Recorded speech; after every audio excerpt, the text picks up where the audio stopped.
നമസ്കാരം. Lights camera action എന്ന നമ്മുടെ ചാനലിലേക്ക് ഒരിക്കൽ കൂടി സ്വാഗതം. ഞാൻ നിങ്ങളുടെ ശാന്തിവിള ദിനേശ്.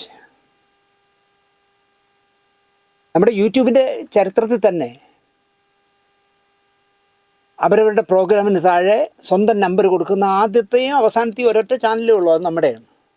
നമ്മൾ സ്വന്തം നമ്പർ തന്നെ കൊടുത്തിട്ടുണ്ട്. ചില ചാനലുകളിൽ വിവരം അറിയിക്കാമെന്ന് പറഞ്ഞ് കൊടുത്തിരിക്കുന്ന അവിടുത്തെ ഏതെങ്കിലും ഒരു വായി നോക്കിയിട്ടായിരിക്കും. നമ്മളങ്ങനെയല്ല, 2 നമ്പർ കൊടുത്തിട്ടുള്ള 2 എൻ്റെയാണ്. തുടക്കത്തിലൊക്കെ എനിക്കതൊരു ത്രില്ലായിരുന്നു.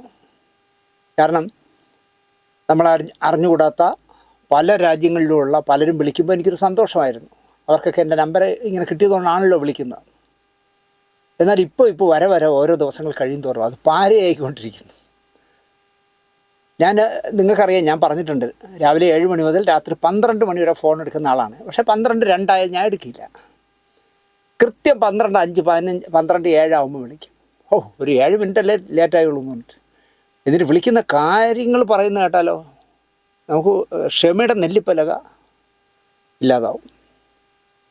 നമ്പർ നമ്മളെ പ്രോഗ്രാമിൽ നിന്ന് മാറ്റിയാലോ എന്ന് നിങ്ങളോട് ചോദിക്കാനാണ് ഞാനിപ്പോൾ ഇതിനെപ്പറ്റി സംസാരിക്കുന്നത്. ഒരു നിവൃത്തിയില്ല, ഒരു പണിയും ചെയ്യാൻ പറ്റുന്നില്ല. നമ്മളെ പ്രകോപിപ്പിക്കുന്ന മോശം കാര്യങ്ങളൊക്കെയാണ് സംസാരിക്കുന്നത്.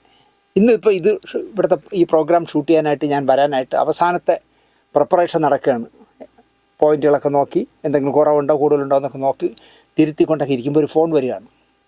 നമ്മുടെ ചാനൽ സ്ഥിരമായി കാണുന്ന ആലപ്പുഴക്കാരനായ ഒരു ജലീലാണ്. ഞാനുമായിട്ട് നല്ല വർത്തമാനം പറയുന്ന ഒരാളാണ്. അദ്ദേഹം എന്തോ ലോറി കച്ചവടക്കാരനോ എന്തോ ആണ്. ഞാൻ പറഞ്ഞു, ജലീലെ പറയൂ എന്ന് പറഞ്ഞു. ചേട്ടാ, ഞാനിപ്പോൾ ആളിൻ്റെ റെഡിയിൽ ഗുരുവായൂർ അമ്പലനടയിൽ ഒരു ദിവസം ഞാൻ പോകും. ഗോപകുമാരനെ ഗോപുരവാതിൽ തുറക്കും, ഗോപകുമാരനെ കാണുമെന്നുള്ള പാട്ട് കേട്ടോണ്ടിരിക്കുകയാണ് ചേട്ടാ. എന്ത് നല്ല പാട്ടല്ലേ! അവന് പിന്നെ മനോഹരമായ പാട്ടാണ്. ഉദയനൻ്റെ മകൻ എന്ന് പറഞ്ഞ സിനിമയിലെ പാട്ടാണ്. വയലാർ രാമവർമ്മ എഴുതിയ പാട്ടാണ്. ദേവരാജ മാഷ് സംഗീതം കൊടുത്ത പാട്ടാണെന്നൊക്കെ പറഞ്ഞ് ഞാനിങ്ങ് പറയുകയാണ്. അല്ല, ഞാൻ അതിനൊന്നും അല്ല ചേട്ടാ വിളിച്ചത്. ഗുരുവായൂർ അമ്പലനടയിൽ ഒരു ദിവസം ഞാൻ പോകുമെന്ന് അത്രയും ആത്മാർത്ഥയോടെ പാടുന്ന യേശുദാസിനെ ഈ സുരേഷ് ഗോപി വിചാരിച്ചിരുന്നെങ്കിൽ ഗുരുവായൂർ കയറ്റാൻ പറ്റില്ലേ? അയാൾ കേന്ദ്രമന്ത്രിയല്ലേ? ഞാൻ പറഞ്ഞ ജലീലെ, കേന്ദ്രമന്ത്രി സുരേഷ് ഗോപിയും അമ്പലങ്ങളിലെ വിശ്വാസങ്ങളും അല്ലെങ്കിൽ നിയമങ്ങളുമായിട്ട് ഒരു ബന്ധവുമില്ല. ഒന്നാമത് ഇപ്പോൾ സ്ഥാനത്തും അസ്ഥാനത്തും എല്ലാവരും ചോദിക്കുന്നത് സുരേഷ് ഗോപിക്ക് അത് ചെയ്തൂടെ, ഇത് ചെയ്തൂടെ, അയാൾക്ക് അങ്ങനെ ചെയ്തൂടെ എന്നൊക്കെയാണ് ചോദിക്കുന്നത്. അത് ഒരു പരിധിവരെ സുരേഷ് ഗോപിയുടെ കുഴപ്പമാണ്. കാരണം നടക്കാത്ത കാര്യങ്ങളെല്ലാം കയറി പുള്ളി പറയുമല്ലോ.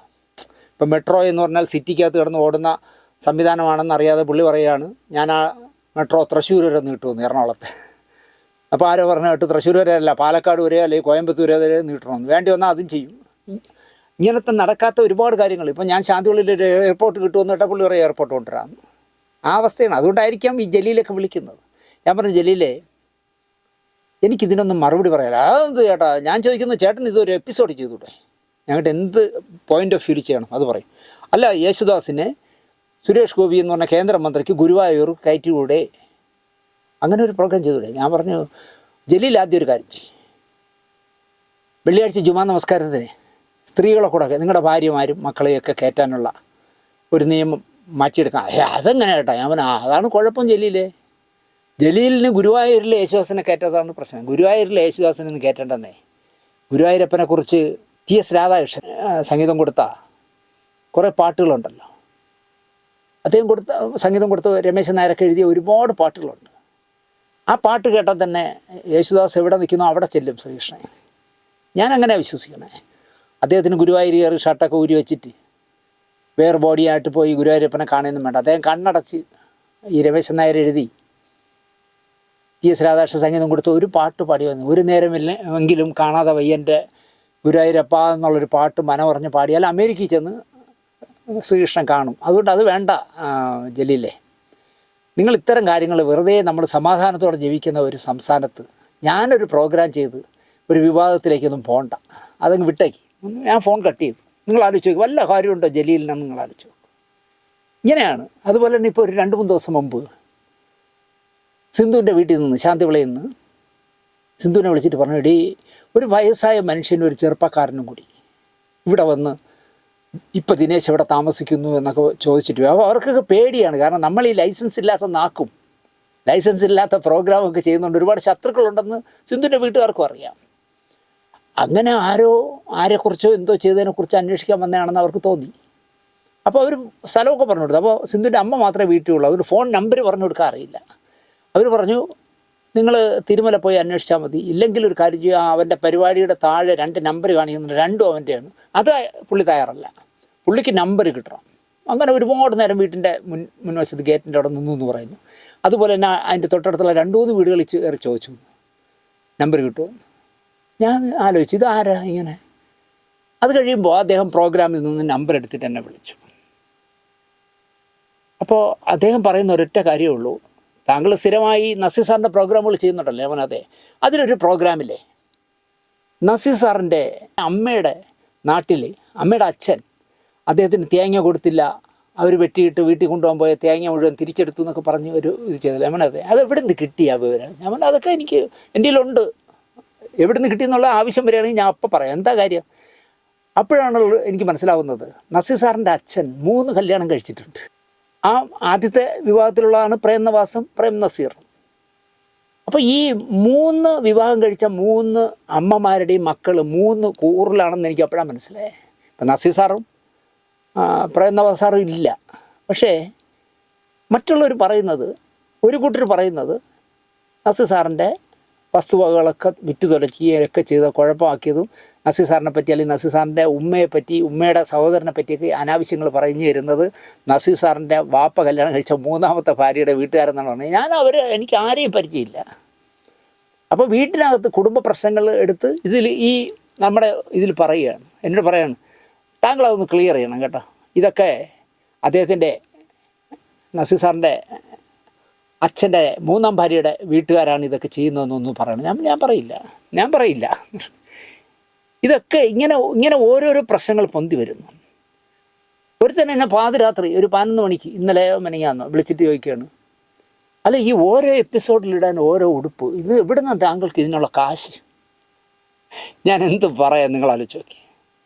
രാത്രി 11:30 മണിക്ക് വിളിച്ച് ചോദിക്കുന്ന ചോദ്യം ഇതാണ്, ഈ ഷർട്ടൊക്കെ വാങ്ങാൻ ഇവിടുന്ന് കാശ്, അല്ലെങ്കിൽ താങ്കൾ ഇടുന്ന ഷർട്ടുകൾ സ്പോൺസർ തരുന്നതാണോ? അങ്ങനെ ആരാ താങ്കളുടെ സ്പോൺസർ? നമ്മളാണെങ്കിൽ ഒരു സ്പോൺസറും ജീവിതത്തിൽ ഇല്ലാതെ നടക്കുന്ന ഒരാളാണ്.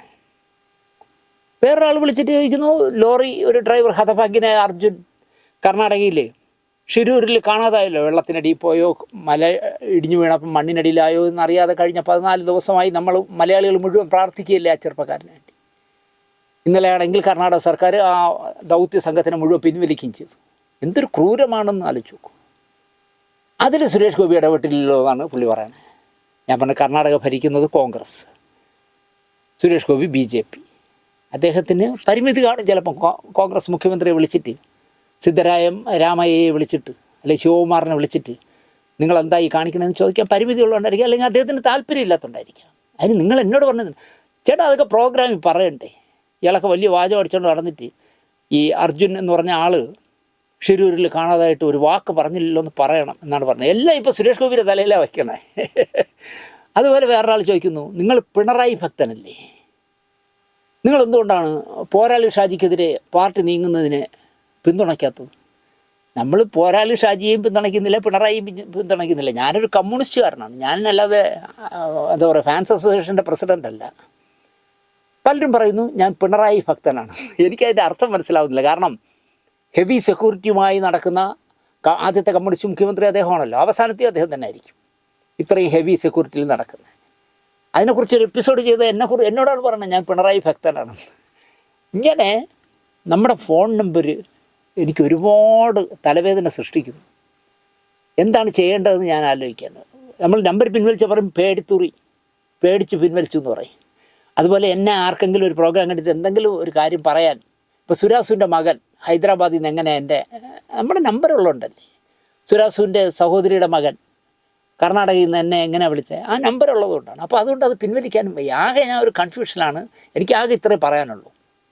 രാവിലെ 7 മണി മുതൽ 12 മണി വരെയും വിളിച്ചോളൂ. പക്ഷെ വിളിക്കുന്നവർ എന്തെങ്കിലും അർത്ഥവത്തായ കാര്യത്തിന് വിളിക്കണം, എന്തെങ്കിലും നല്ല കാര്യങ്ങൾക്ക് വിളിക്കുക. പരദൂഷണം പറയാനും ആർക്കെങ്കിലും ഇട്ടൊരു പാര വയ്ക്കാനൊന്നും ദയവ് ചെയ്ത് എന്നെ വിളിക്കരുത് എന്നാണ് എനിക്ക് ആമുഖമായി പറയാനുള്ളത്.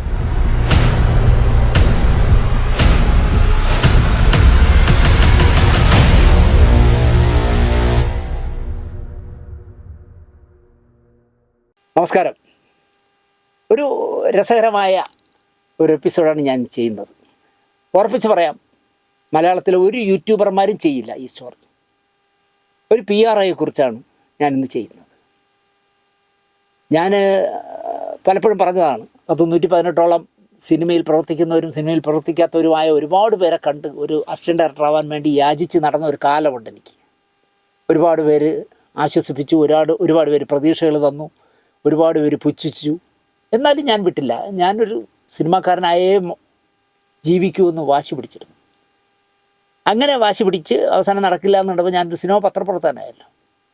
ഈ സിനിമ പ്രവർത്തനത്തിനിടയിൽ ഞാൻ സിനിമ PRO ആയി, സഹസംവിധായകനായി അല്ലെങ്കിൽ സംവിധാന സഹായിയായി തുടങ്ങിയപ്പോൾ തന്നെ ഞാൻ വർക്ക് ചെയ്യുന്ന സിനിമകളുടെ PRO പണി കൂടെ ഞാൻ ചെയ്യുമായിരുന്നു.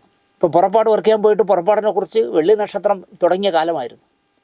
അതിൽ എല്ലാ ആഴ്ചയും പുറപ്പാടിൻ്റെ ഷൂട്ടിംഗ് വിശേഷങ്ങളെക്കുറിച്ച് എൻ്റെ മാറ്ററുകൾ വന്നപ്പോൾ എനിക്കിപ്പോഴും നല്ല ഓർമ്മയുണ്ട്. JS സാർ അത് കണ്ടിട്ട് ഞാൻ കൊണ്ടൊന്ന് ഇങ്ങനെ വായിക്കാൻ സെറ്റിൽ വെച്ച് കൊടുക്കുമ്പോൾ വായിച്ചിട്ട് ദിനേശ് എഴുതിയത് വായിച്ചിട്ട് സാർ എന്നെ നോക്കി ചിരിച്ച, അല്ലെങ്കിൽ നന്ദി സൂചകമായി ചിരിച്ച ചിരി എനിക്കിപ്പോഴും ഓർമ്മയുണ്ട്. അതിപ്പോൾ ഹരികുമാർ സാറിൻ്റെ പടമായാലും ശരി, എഴുന്നള്ളത്തടക്കം ഏത് പടം എടുത്താലും ഞാൻ വർക്ക് ചെയ്യുന്ന എല്ലാ പടങ്ങളെക്കുറിച്ചും ഞാൻ സിനിമാ പ്രസിദ്ധീകരണങ്ങളിൽ എഴുതുമായിരുന്നു. ഒപ്പം ഞാൻ കുറേ പടങ്ങളിൽ PRO ആയിട്ട് വർക്ക് ചെയ്തു. ഇപ്പോൾ GS വിജയൻ സംവിധാനം ചെയ്ത ചെപ്പടി വിദ്യ, മോനിഷ അവസാനമായിട്ട് അഭിനയിച്ച പടം, പിന്നെ കുറേ പടങ്ങൾ ചെയ്തിട്ടുണ്ട്, കുറ്റപത്രം, കുറേ പടം. അങ്ങനെ PRO ആയിട്ട് വർക്ക് ചെയ്തുകൊണ്ടിരിക്കുമ്പോൾ സുരേഷ് ഉണ്ണിത്താൻ്റെ ഭാഗ്യവാൻ എന്ന് പറഞ്ഞ ശ്രീനിവാസൻ നായകനാവുന്ന ഭാഗ്യവാനിൽ PRO ആവാൻ എന്നെ വിളിച്ചു. ഞാൻ ചെന്നു, റേറ്റൊക്കെ സംസാരിച്ച് 5000 രൂപയേറ്റാണ് PROയ്ക്ക് ശമ്പളം, 500 രൂപ അഡ്വാൻസ് തന്നു. ഞാൻ എല്ലാ പ്രസിദ്ധീകരണങ്ങളിലും അതിൻ്റെ ഭാഗ്യവാൻ എന്ന് പറഞ്ഞ പടം തുടങ്ങുന്നതിനെക്കുറിച്ച് ലഭ്യശ്രീ യോഗമുള്ള ഒരു ചെറുപ്പക്കാരൻ്റെ കഥ വരുന്നു, C രാധാകൃഷ്ണൻ്റെ നോവലാണെന്നൊക്കെ പറഞ്ഞ് എല്ലാത്തിലും പബ്ലിസിറ്റി കൊടുത്ത് അതിൻ്റെ പൂജ സ്റ്റില്ലുകളെല്ലാ പത്രങ്ങളിലും സിനിമാ പത്രങ്ങളിലൊക്കെ അടിച്ചു വന്നു. എല്ലാം കഴിഞ്ഞിട്ട് പാലക്കാട് ഷൂട്ടിംഗ് തുടങ്ങിയപ്പോൾ ഞാൻ പാലക്കാടെത്തി. പാലക്കാടെത്തിയതിൻ്റെ പിറ്റേ ദിവസം വല്ലതോ ട്രാൻസ്പോർട്ട് സമരമോ അങ്ങനെ എന്തോ ആയിരുന്നു. എനിക്ക് 2-3 ദിവസം ഞാൻ അവിടെ കുടുങ്ങിപ്പോയി എന്തായാലും.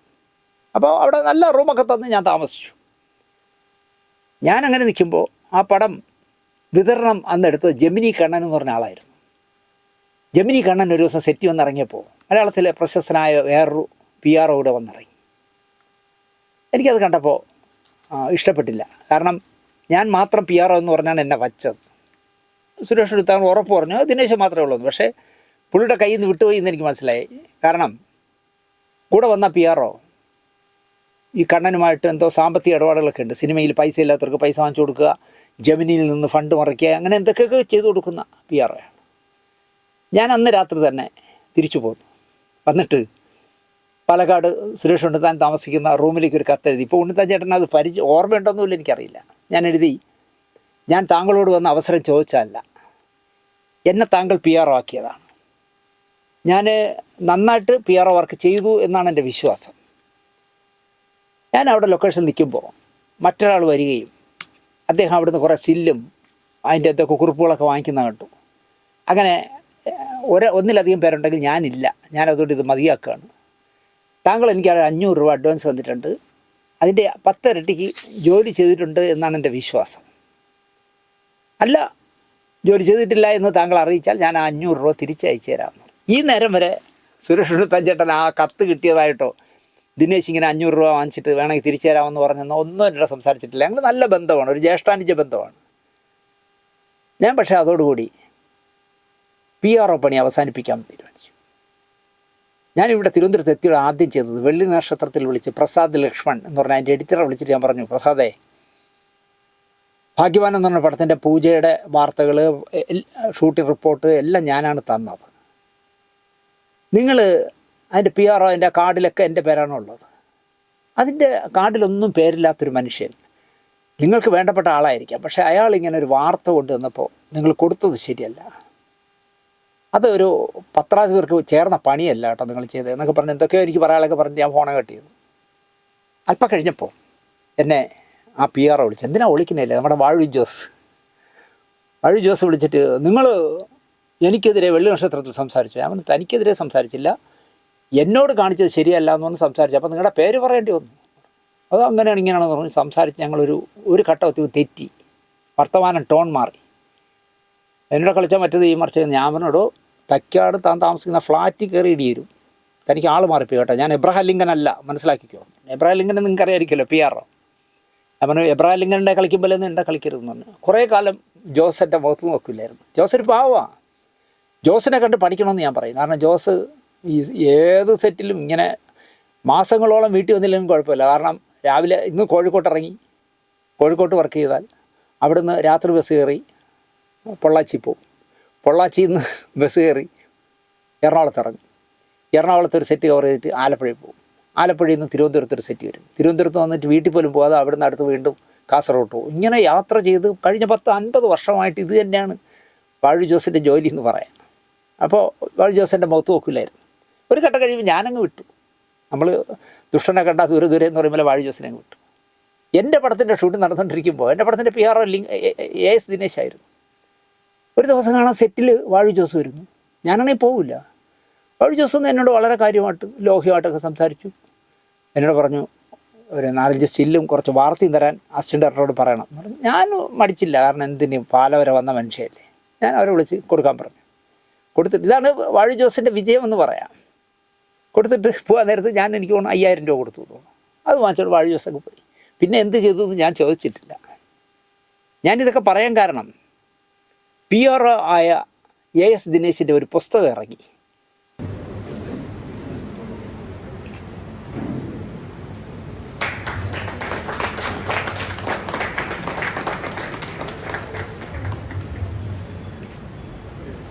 വാശിക്കോ അല്ലെങ്കിൽ ഒരു തൻ്റെ തൊഴിലൊരു കോമ്പറ്റീഷനാണ് എന്ന് കരുതാത്ത സൗമ്യനായിട്ടുള്ള ഒരാളാണ് ദിനേശ്. ആ ദിനേശിൻ്റെ സമീപനം ഞാൻ അവിടെയൊക്കെ വായിച്ച പേജുകളിലെല്ലാം അദ്ദേഹത്തിൻ്റെ സ്വഭാവവിശേഷം അദ്ദേഹത്തിൻ്റെ എഴുത്തിലുണ്ട്. ഈ ഒരു തസ്തിക PR എന്ന് പറയുന്ന തസ്തിക സിനിമയിൽ ഇപ്പോൾ വലിയ മാറ്റങ്ങൾക്ക് വിധേയമായിക്കൊണ്ടിരിക്കുകയാണ്. ഇപ്പോൾ അടുത്ത കാലത്ത് പ്രൊഡ്യൂസേഴ്സ് അസോസിയേഷനും FKയും തമ്മിൽ നടന്ന ഒരു കത്തിടപാട് തന്നെ ഈ മേഖലയെ കുറിച്ചാണ് എന്നുള്ളത് നിങ്ങൾക്കറിയാം. പരമ്പരാഗതമായിട്ടുള്ള ഒരു സങ്കല്പത്തിൽ നിന്ന് ഇത് മാറുന്നു, ഡിജിറ്റലാവുന്നു.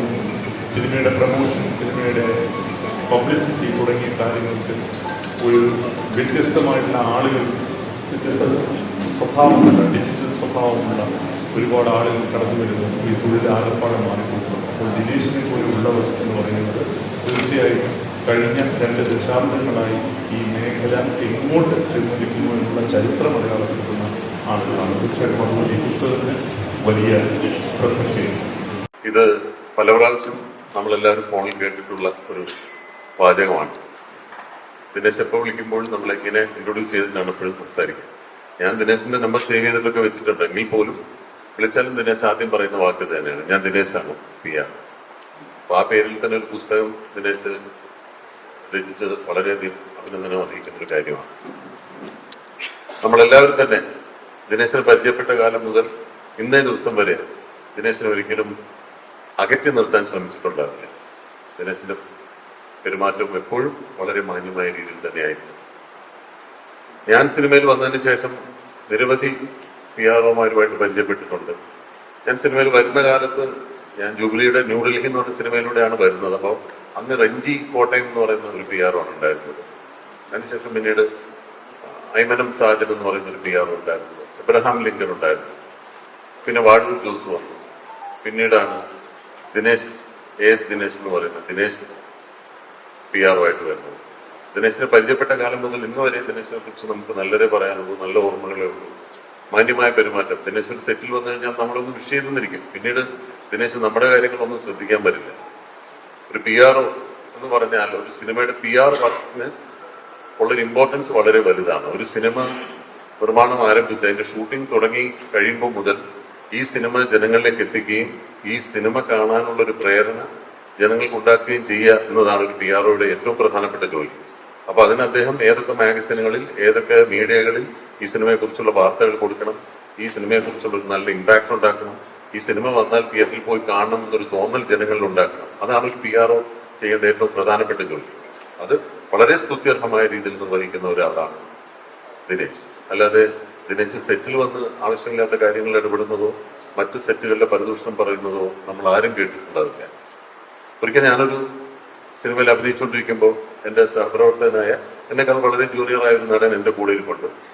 അപ്പോൾ ആ സിനിമയുടെ ഒരു PR, ദിനേശ് അല്ല, വേറൊരു PR അവിടെ വന്നിങ്ങനെ ഇരുന്ന് ലിസ്റ്റിലൊക്കെ എഴുതുന്നുണ്ട്. അഭിനയിക്കുന്ന ആളുകളുടെ പേരൊക്കെ എഴുതുന്നുണ്ട്. എന്നിട്ട് എൻ്റെ അടുത്തിരിക്കുന്ന ഈ ജൂനിയർ മീൻസ് എന്നെക്കാൾ പ്രായം കുറവും എന്നെക്കാൾ വളരെ കാലശേഷം സിനിമയിൽ വന്നു എന്ന അർത്ഥത്തിൽ ഉദ്ദേശിക്കുന്നുണ്ട്. അപ്പൊ ആ നടനോട് ചോദിക്കുന്നുണ്ട്, ഞാൻ ഈ സിനിമയിൽ അഭിനയിക്കുന്ന ആളുകളുടെ പേരാണ് എഴുതിയിരിക്കുന്നത്, ഇത് അവസാനമാണ് എഴുതിയിട്ടുള്ളത്, കുറച്ചുകൂടെ മുകളിലേക്ക് കേൾക്കണം. അപ്പൊ ഈ ചെറുപ്പക്കാരൻ പറഞ്ഞു, വേണമെന്നില്ല ചേട്ടൻ ഏതായാലും അവിടെ എഴുതിയതല്ല, അവിടെ തന്നെ കിടക്കട്ടെ. അത്രയ്ക്ക് അഹങ്കാരമാണോ? അങ്ങനെയാണെങ്കിൽ ഞാനിത് വെട്ടും. ഓ ചേട്ടൻ വെട്ടിക്കും, കുഴപ്പമില്ല എന്ന് പറഞ്ഞു. പക്ഷെ ഇന്ന് ആ നടന്റെ പേര് ഏറ്റവും ആദ്യം എഴുതിയേ പറ്റും. ആ നടൻ അത്രയ്ക്ക് വളർന്നു വലുതായി ആ നടന്റെ പേര് ഇന്ന് ആദ്യം എഴുതാൻ. അപ്പൊ ഒരിക്കലും ഒരാളെ നമ്മളങ്ങനെ ഡിസ്ക്രിമിനേറ്റ് ചെയ്ത് ഒരു മാറ്റി നിർത്തി അല്ലെങ്കിൽ വേറിട്ട് നിർത്തി കാണാൻ പാടില്ല എന്നൊരു പാട്ടും കൂടി ഞാൻ അന്ന് അതിൽ നിന്ന് മനസ്സിലാക്കി. അപ്പോൾ ദിനേശിൽ നിന്ന് അങ്ങനത്തെ പ്രവർത്തനങ്ങളൊന്നും ഉണ്ടായിട്ടില്ല. ഞാൻ പറഞ്ഞ ആ PR ഇപ്പോഴും PR തന്നെയാണ്. പക്ഷെ ഈ നടൻ ഇന്ന് അവസാനത്തെ പേരിൽ നിന്ന് ഏറ്റവും ആദ്യത്തെ പേരിലെത്തി.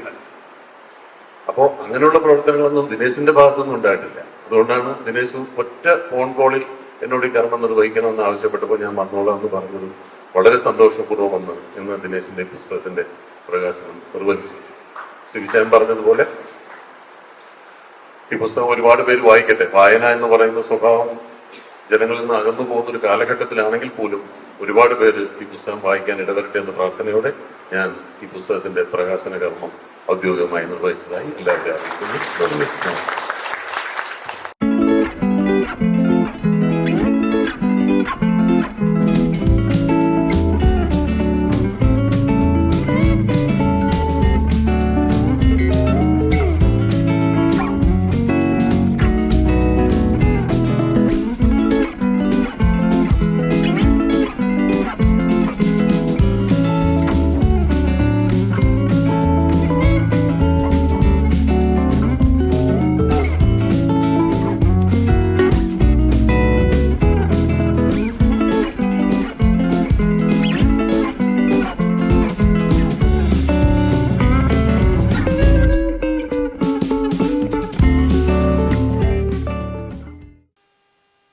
ആ പുസ്തകത്തെക്കുറിച്ചാണ് ഞാൻ ഇന്ന് സംസാരിക്കുന്നത്. അല്ലെങ്കിൽ AS ദിനേശിനെ കുറിച്ചാണ് സംസാരിക്കുന്നത്. അല്ലെങ്കിൽ AS ദിനേശ് ആ പുസ്തകത്തിൽ കണ്ടുമുട്ടിയ ആൾക്കാരെക്കുറിച്ച് വിചിത്രമായ കഥകളാണ് AS ദിനേശ് ആ പുസ്തകത്തിൽ എഴുതിയിരിക്കുന്നത്. കേരളത്തിൽ ഫിലിം ജേർണലിസ്റ്റ് അസോസിയേഷൻ എന്ന് പറഞ്ഞൊരു സംഘടന മാറ്റിക്ക് മുമ്പ് രൂപം കൊണ്ടിട്ടുണ്ട്. ഈ പറഞ്ഞ എബ്രഹാം ലിങ്കനും ബെന്നി ആശംസയും ഈ AS ദിനേശും അതിലുണ്ടെന്ന് തോന്നുന്നു. ഈ സ്റ്റില്ല് കാണുമ്പോൾ നിങ്ങൾക്ക് മനസ്സിലാവും. AS ദിനേശ് താടി കൊളത്തി നിൽപ്പുണ്ട്, കറുത്ത താടിയുള്ള ദിനേശ്. അങ്ങനെ കുറേ പേര് ചേർന്ന് എറണാകുളത്തെ ഒരു സംഘടനയ്ക്ക് രൂപം നൽകി. അവരാദ്യം ചെയ്തത് മികച്ച നടനൊരു അവാർഡ് കൊടുക്കാൻ തീരുമാനിച്ചു. ഈ ജേർണലിസ്റ്റ് പത്രപ്രവർത്തകർ, സിനിമാ പത്രപ്രവർത്തകർ അവർ മുരളിക്ക് അവാർഡെന്നൊക്കെ പ്രഖ്യാപിച്ചു. അവാർഡൊന്നും കൊടുക്കേണ്ടി വന്നില്ല, കാരണം ഉദ്ഘാടനവും സമാപനവും ഒക്കെ ഒറ്റ മാസം കൊണ്ട് തന്നെ നടന്നു. എനിക്ക് തോന്നുന്നു എബ്രഹാം ലിങ്കനായിരുന്നു നേതാവെന്ന് തോന്നുന്നു. എബ്രഹാം ലിങ്കനെ എത്ര പേർക്ക് അറിയാമെന്ന് എനിക്കറിയില്ല. JC സാറിൻ്റെ അനുജനാണ്. JC സാറാണ് ഏറ്റവും മൂത്തത്, ഏറ്റവും ഇളയാളാണ് ലിങ്കൻ. അപ്പം ലിങ്കന് ലേഔട്ട് എന്നുള്ള പേരിൽ ഒരു PRO സ്ഥാപനം അല്ലെങ്കിൽ ഒരു പ്രസിദ്ധീകരണ സ്ഥാപനമൊക്കെ JC സാർ തുടങ്ങിക്കൊടുത്ത് നന്നായിട്ട് ലിങ്കൻ കൊണ്ടുപോയതാണ്. ഈ സിനിമാ പത്രപ്രവർത്തകരിൽ നിന്ന് PROയുടെ ലെവലിലേക്ക് മാറിയ ഒരുപാട് പേരുണ്ട്. ഒന്ന് ജയരാജ് എന്ന് പറഞ്ഞ മദ്രാസിലുണ്ടായിരുന്ന ഒരുപാട് കാലം, പഴയകാല മലയാള സിനിമയുടെ മുഴുവൻ വാർത്താ പ്രചാരകൻ ജയരാജായിരുന്നു. പിന്നെ VK Hamza, Shahul Karapuzha, TH Kodampuzha, CN Krishnankutty തുടങ്ങി ആദ്യകാലത്ത് ഒരുപാട് ഹരി നീണ്ടകര, ഇങ്ങനെ കുറേ പേരുണ്ടായിരുന്നു അക്കാലത്ത് സിനിമാ പത്രപ്രവർത്തന രംഗത്ത് PROമാരായിട്ട്. ഹരിയണ്ണനെയൊക്കെ ഞാൻ ഇപ്പോഴും ആലോചിക്കുന്നത്, ഒരു പൂജ നടക്കുകയാണ് AVM മാറാറില്ലെന്ന് വെച്ചോളൂ. ഒരു സൈക്കിളിൽ ഒരു സഞ്ചി തൂക്കി ഇങ്ങനെ ഒരു സഞ്ചി, ഇങ്ങനെ ഒരു കാക്കി സഞ്ചി സൈഡിൽ തൂക്കി, ക്യാമറയാണ് അതിനകത്ത്, മുണ്ട് മടത്തി കുത്തി സൈക്കിൾ ചൂട്ടി വരണ കണ്ടാൽ എന്താ പറയുക, ഒരിക്കലും ഒരു സിനിമ PR ആണെന്ന് തോന്നേയില്ല, സിനിമ പത്രപ്രവർത്തനാണെന്ന് തോന്നില്ല. അതുപോലെ തന്നെ പത്രപ്രവർത്തകരായിരുന്ന വിതുര ബേബി ഒരുപാട് കാലം പ്രശസ്തനായ പത്രപ്രവർത്തകനായിരുന്നു തലസ്ഥാനത്ത്. മണ്ണാറ K baby, film critics association general secretary, Poopally Ramendran Nair, കടവിൽ ശശി, വട്ടപ്പാറ രാമേന്ദ്രൻ, ചേരി വിശ്വനാഥപിള്ള, ബാലൻ തിരുമല, ഇങ്ങനെ കുറേ പേരുണ്ടായിരുന്നു. അവരെല്ലാം കൂടെ ചേർന്നാണ് കേരള ഫിലിം ക്രിറ്റിക്സ് അസോസിയേഷൻ ഉണ്ടാക്കിയത്. ഇവരും പത്രപ്രവർത്തനത്തിനൊപ്പം സിനിമ PRO പണി ഒരു സൈഡ് ബിസിനസ്സായിട്ട് കൊണ്ടു നടന്ന ആൾക്കാരായിരുന്നു. ഞാൻ നേരത്തെ പറഞ്ഞ Abraham Lincoln, Vazhu Jose, Ranji Kottayam, BC Noufal, Krishnamalam, Anju Asharaf, Benny Ashamsa, പിന്നെ KJ ബോസ്, ശ്രീജിത്ത്, വ്യാസൻ എടവനക്കാട്, ക്ലിക്ക് രവീന്ദ്രൻ, ശ്രീകുമാർ അരുക്കുറ്റി, ദേവസ്വകുട്ടി മുടിക്കൽ, അജയ് തുണ്ടത്തിൽ, റഹീം പൂവാട്ടുപറമ്പിൽ. ഇപ്പോൾ കുറേ PR മാരുണ്ട്. ഇവരെല്ലാവരും ഇതിൽ പലരും സജീവമല്ല ഇപ്പോൾ. അത് കഴിഞ്ഞിപ്പോൾ ഇപ്പോഴത്തെ ഒരവസ്ഥ എന്ന് പറയുന്നത് ജേർണലിസ്റ്റൊക്കെ പഠിച്ചിറങ്ങിയ ഒരുപാട് പെൺകുട്ടികൾ PRO മേഖലയിൽ വർക്ക് ചെയ്യുന്നു. അതുകൊണ്ട് തന്നെ വാഴു ജോസിനൊക്കെ വർക്ക് കുറവാണോ എന്ന് എനിക്കറിയില്ല. അങ്ങനെ ഉള്ള ഒരു PRO, നമ്മൾ ശ്രദ്ധേയനായ ഒരു മാറ്റി നിർത്തേണ്ട PRO ആയിരുന്നു CK അജയകുമാർ. CK അജയകുമാർ കോയമ്പത്തൂരിൽ നിന്ന് മദ്രാസിൽ പോയിട്ട് മദ്രാസിൽ നിന്ന് ഒരുപാട് സിനിമകൾ കവർ ചെയ്യുകയും തമിഴ് സിനിമകളുടെ PRO പണി ചെയ്യുകയൊക്കെ ചെയ്ത ആളാണ്. ഞാനയുടെ മദ്രാസ് ലേഖനൊക്കെ ആയിരുന്നു അജയകുമാർ. അജയകുമാർ എന്താ പറയുക, ഒരു കാലത്ത് ഞാനയെ മലയാള സിനിമയിൽ നിന്ന് നിർമ്മാതാക്കൾ ബാൻ ചെയ്തു. ഒരു സ്റ്റില്ലോ ഒരു വാർത്തയോ ഒരു സെറ്റിൽ കയറാനോ അനുവദിക്കാത്ത ഒരവസ്ഥ വന്നു. എന്ത് ചെയ്യണമെന്നറിയാതെ കുമാരിയമ്മ ആകെ വെട്ടിലാവുന്ന അവസരത്തിൽ അജയകുമാറിനെ വിളിച്ചു. എന്താ ചെയ്യാൻ പറ്റുക? അജയൻ പറഞ്ഞു, ഒരു പ്രശ്നമില്ല, നമുക്ക് ശരിയാക്കാം. അജയൻ പൊള്ളാച്ചിയിലും മധുരയിലും കോയമ്പത്തൂരും മദ്രാസിലും ഒക്കെ പോയി രജനീകാന്തിൻ്റെയും വിജയകാന്തിൻ്റെയൊക്കെ സെറ്റുകൾ കവർ ചെയ്ത്, പ്രഭുവിൻ്റെയൊക്കെ കവർ ചെയ്ത്. ഒരു കാലത്ത് ഞാനയുടെ കവർ മുഴുവൻ ഈ തമിഴ് ആർട്ടിസ്റ്റുകളായിരുന്നു. അത് ഈ സമരം ബാൻ ചെയ്ത സമയത്തായിരുന്നു. അങ്ങനെ ചെയ്ത ആളാണ് ഈ പറയുന്ന CK അജയകുമാർ. അജയൻ ഇപ്പോൾ AR റഹ്മാൻ്റെയും KT കുഞ്ഞുമോൻ്റെയും Suriya, Karthi, Vishal, Lyca film company, Indian നിർമ്മിച്ച അല്ലെങ്കിൽ ജയിലർ നിർമ്മിച്ച ലൈക്ക കമ്പനിയുടെയൊക്കെ PRO ആണ്. ഇപ്പോൾ കേരളത്തിൽ നിന്ന് ഒരുപാട് പെമ്പിള്ളേർ തമിഴ്നാട്ടിൽ ചെന്ന് സാരിയിട്ട PRO പറയുന്നത്, ചെന്ന് തമിഴ് സിനിമകളുടെ കേരളത്തിലെ വാർത്താ പ്രചാരണം ഞങ്ങൾക്ക് കയറണം എന്നൊക്കെ പറഞ്ഞ് ഇടിച്ചു കയറി മദ്രാസിൽ ഒരുപാട് പെൺകുട്ടികൾ ചെന്നിട്ടുണ്ടെന്ന് പറയുന്നു. കമൽഹാസൻ്റെ PRO എന്ന് പറയുന്നത് ഡയമണ്ട് ബാബു എന്ന് പറഞ്ഞ ഒരാളാണ്. കമൽഹാസൻ്റെ പേഴ്സണൽ PRO. അദ്ദേഹം ഫിലിം ന്യൂസ് ആനന്ദൻ എന്ന് പറഞ്ഞ ആളിൻ്റെ മകനാണ് ഈ ഡയമണ്ട് ബാബു. സൂര്യ, വിശാൽ, കാർത്തി ഇവരുടെ മൂന്നുപേരും പേഴ്സണൽ PRO എന്ന് പറഞ്ഞ ജോൺസൺ എന്ന് പറഞ്ഞ ഒരാളാണ്. രജനീകാന്തിൻ്റെ PROയുടെ പേര് റിയാസ് അഹമ്മദ് എന്നാണ്. അപ്പോൾ ഒരു പടത്തിന് അഭിനയിക്കാമെന്ന് എഗ്രിമെൻറ്റ് വെച്ച് കഴിയുമ്പോൾ ആ പടത്തിനൊരു PRO കാണും, അജയനെ പോലെ ഒരാൾ. ഒപ്പം എൻ്റെ PRO കൂടി സഹകരിപ്പിക്കണമെന്ന് പറയും. അപ്പോൾ അതിൻ്റെ പൈസ നിർമ്മാതാക്കൾ കൊടുക്കേണ്ടി വരും. അവിടെ ശരിയോ തെറ്റോ എന്ന് എനിക്കറിയില്ല. കമൽഹാസൻ്റെ PROയ്ക്കൊക്കെ ഒരു പടത്തിന് 2 ലക്ഷം രൂപയാണ് റേറ്റ്. പക്ഷേ അവർ ചെയ്യുന്ന പണി എന്ന് പറഞ്ഞാൽ ആ പടത്തിനെ എങ്ങനെയെല്ലാം ബൂസ്റ്റ് ചെയ്യാമോ, അല്ലെങ്കിൽ അവരുടെ കമൽഹാസനെ എങ്ങനെയൊക്കെ ബൂസ്റ്റ് ചെയ്യണോ അതൊക്കെ ചെയ്യുന്നവരാണ് അവിടുത്തെ PRO. കേരളത്തിലുള്ളവരെ പോലെ അല്ല. കേരളത്തിൽ ഇപ്പോഴും നല്ല PRO ഇല്ല എന്ന് ഞാൻ പറയും. അജയനും വാങ്ങിച്ചിട്ടുണ്ട് 1 ലക്ഷം രൂപ വെച്ചൊക്കെ പലരും. ഇപ്പോൾ KT കുഞ്ഞുമോൻ്റെ പുതിയ ജെന്റിൽമാൻ 2 എന്ന് പറഞ്ഞ പടത്തിൻ്റെ PROയൊക്കെ അജയനാണ്. മലയാള സിനിമയിൽ PRO പണി കൃത്യമായി ചെയ്യുന്നവരില്ല, ഇനി അങ്ങനെ ആകാനും പോകുന്നില്ല എന്ന പക്ഷക്കാരനാണ് അജയൻ. അജയൻ പറയുന്നത്, എന്താണ് PRO ചെയ്യേണ്ട പണികൾ? ഒരു പടത്തിൻ്റെ സെറ്റിൽ ചെന്ന് അവർ കൊടുക്കുന്ന കുറേ ഫോട്ടോയും അവർ കൊടുക്കുന്ന കുറേ കള്ളക്കഥകളും കൊണ്ടുവന്ന് പത്രം കൊടുക്കലല്ല PRO. അയാൾ ആ പടത്തിനെ എങ്ങനെ ബൂസ്റ്റ് ചെയ്യണം എന്നുള്ളത് ഇപ്പോഴും മലയാളികൾ പഠിച്ചിട്ടില്ല എന്ന പക്ഷക്കാരനാണ് അജയൻ. അജയൻ ഫെഫ്കയുടെ PRO യൂണിയനിൽ മെമ്പറാണ്. പക്ഷേ അജയൻ മലയാള സിനിമയുടെ ഒരു പടത്തിൻ്റെയും PRO ആവാറില്ല. അയാൾ തമിഴിൽ മാത്രമേ ചെയ്യുള്ളൂ. നല്ല പൈസ കിട്ടുന്നു, നല്ല വില കിട്ടുന്നു. ഇപ്പോൾ രജനീകാന്തിനെ അല്ലെങ്കിൽ കമൽഹാസനെ കൊണ്ടുവന്ന് എറണാകുളത്ത് പത്രസമ്മേളനം നടത്തിക്കുക, രജനീകാന്തിനെ കൊണ്ടുവന്ന് പത്രസമ്മേളനം നടത്തിക്കുക, ഇവിടെ ലുലു സെൻറ്ററിൽ കൊണ്ടുവരിക ഓരോരുത്തരെ, അതൊക്കെ ചെയ്യുന്നത് അജയനാണ്. ആദ്യമായി സിനിമാ പ്രൊമോഷൻ ഈവൻറ്റ് നടത്തിയതിൻ്റെ ക്രെഡിറ്റ് ഈ പറയുന്ന അജയകുമാറിനാണ്, CK അജയനാണ്. സലാം ബോംബെ എന്ന് പറഞ്ഞ മീര നായർ സംവിധാനം ചെയ്തൊരു പടമുണ്ട് 1988. ആലോചിക്കുക, 98, 108, 20, ഏതാണ്ട് 10-30 വർഷം ആവാൻ പോകുന്നു. 30 വർഷമല്ല, 88 ആകുമ്പോൾ 98, 108, 115, 128. 128 നിന്ന് നമുക്ക് 4 കുറച്ചാൽ 36 വർഷമായി സലാം ബോംബെ ഇറങ്ങിയിട്ട്. ആ പടത്തിന് വേണ്ടി സംവിധായിക മീര നായരെ കേരളത്തിലെത്തിച്ച് വാർത്താ പ്രാധാന്യം ഉണ്ടാക്കിയ ആളാണ് അജയൻ. ആദ്യമായിട്ടാണ് ഒരു സിനിമയ്ക്ക് വേണ്ടി മീര നായരെ പോലെ ഒരാളെ ബോംബെയിൽ നിന്നും കേരളത്തിൽ കൊണ്ടുവരുന്നത്. സലാം ബോംബെയുടെ ഒരു പ്രിവ്യൂ തിരുവനന്തപുരത്ത് കലാഭവനിൽ വെച്ചു അജയൻ. അന്ന് P. ഗോവിന്ദപിള്ളയാണ് KSFDCയുടെ ചെയർമാൻ. അദ്ദേഹത്തെ കണ്ടു. അദ്ദേഹം വഴി മുഖ്യമന്ത്രി E. K. നായനാരെ കണ്ടു. അങ്ങനെ നായനാരെ കലാഭവനിൽ കൊണ്ടുവന്നാണ് സലാം ബോംബെയുടെ പ്രിവ്യൂ ഉദ്ഘാടനം ചെയ്തത്. അപ്പോൾ തന്നെ എന്ത് വാർത്താ പ്രാധാന്യം കിട്ടുമെന്ന് നിങ്ങൾ ആലോചിച്ച് നോക്കൂ. നല്ല സ്ക്രീനിങ് ആയിരുന്നു ആ പടത്തിൻ്റെ. മലയാളത്തിൻ്റെ ഫസ്റ്റ് സിനിമ ഈവൻറ്റ് സലാം ബോംബെക്ക് നടത്തിക്കൊണ്ടാണ് CK അജയൻ PRO പണിക്ക് തുടക്കമിട്ടത്. കോയമ്പത്തൂരിൽ ഒരു അഡ്വർടൈസിങ് ഏജൻസി നടത്തുകയായിരുന്നു CK അജയൻ. സലാം ബോംബെയിലൂടെ മലയാള സിനിമയിൽ PRO ആയിട്ട് അജയൻ തുടക്കം കുറിച്ചു. കോയമ്പത്തൂരിലെ ഒരു ബനിയൻ മുതലാളിയായിരുന്നു സലാം ബോംബെ എന്ന് പറഞ്ഞ പടത്തിൻ്റെ വിതരണാവകാശം എടുത്തത്. സിനിമയിലൂടെ തൻ്റെ പ്രോഡക്റ്റുകളുടെ ബനിയൻ്റെയും ചട്ടിയുടെയൊക്കെ പബ്ലിസിറ്റി ഉണ്ടാക്കാൻ വേണ്ടിയാണ് അദ്ദേഹം ആ പടം വിതരണം എടുത്തത്. ഇപ്പോൾ സൂര്യ, കാർത്തിക്, വിശാൽ, AR റഹ്മാൻ തുടങ്ങിയവരൊക്കെ സിനിമാ പ്രൊമോഷനായി അജയൻ കേരളത്തിൽ കൊണ്ടുവരുന്നു. അവരുമായിട്ട് വന്ന് വലിയ ഹോട്ടലിൽ, മുന്തിയ ഹോട്ടലിൽ, 5 സ്റ്റാർ ഹോട്ടലിൽ കൊണ്ടുവന്നില്ലേ പത്രസമ്മേളനമൊക്കെ നടത്തുന്നത്. അതൊക്കെ ഇപ്പോൾ അജയൻ ചെയ്യുന്നുണ്ട്. ഇപ്പോൾ പിന്നെ അതിനൊരു ത്രില്ലില്ല എന്നാണ് അജയൻ പറയുന്നത്. അതൊരു സ്ഥിരം കലാപരിപാടിയായി മാറി. ഓരോ പടം വരുമ്പോഴും ഓരോരുത്തർ വരെയല്ലേ. രജനീകാന്ത് വന്നു, കമൽഹാസൻ വന്നു, ഇങ്ങനെ ഓരോരുത്തർ, അരവിന്ദ് സ്വാമി വന്നു. മലയാള സിനിമാക്കാരും ആ വഴി തുടങ്ങി എന്നാണ് അജയൻ പറയുന്നത്. ശരിയാണ്. ഇപ്പോൾ എറണാകുളത്ത് ഏത് പടത്തിനും ലോഞ്ചിങ്ങിന് അതിൽ അഭിനയിക്കുന്ന നടന്മാരെയൊക്കെ കൊണ്ടുവന്നാണല്ലോ ലോഞ്ചിങ് നടത്തുന്നത്. ഓഡിയോ ലോഞ്ചിങ്, തിയേറ്റർ വിസിറ്റിങ്, ലുലുവിൽ ആരാധകരെ കാണൽ, ഇങ്ങനെ ഒരുപാട് പരിപാടികൾ ഇപ്പം നടത്തുന്നുണ്ട്. നാനയിലെ നാനാജിയുടെ സ്കൂപ്പുകൾ ഒരു കാലത്ത് വലിയ വിവാദം ഉണ്ടാക്കിയതായിരുന്നു. നാനാജി എഴുതുന്ന ഡയറി. നാനയെ സെറ്റുകളിൽ ഞാൻ നേരത്തെ പറഞ്ഞല്ലേ ബാൻ ചെയ്തപ്പോൾ 48 പേജുള്ള നാന 56 പേജാക്കി കൂട്ടി.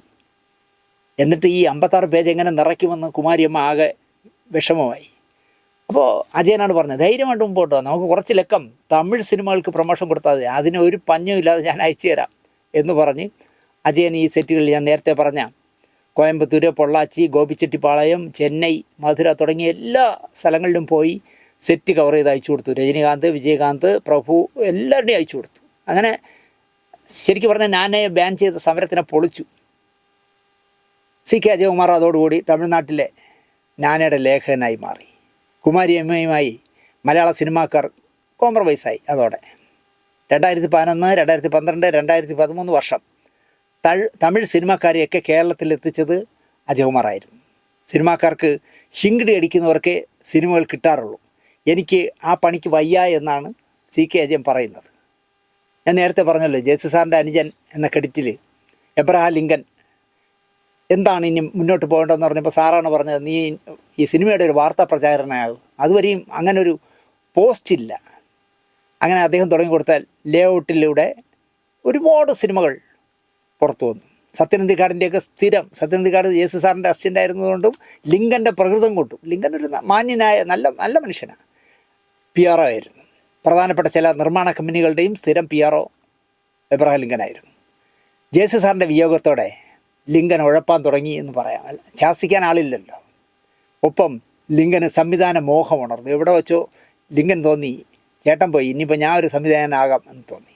അതോടെ PROയുടെ അവസരങ്ങൾ കുറഞ്ഞു, പല ആളുകളിലും നഷ്ടമായി.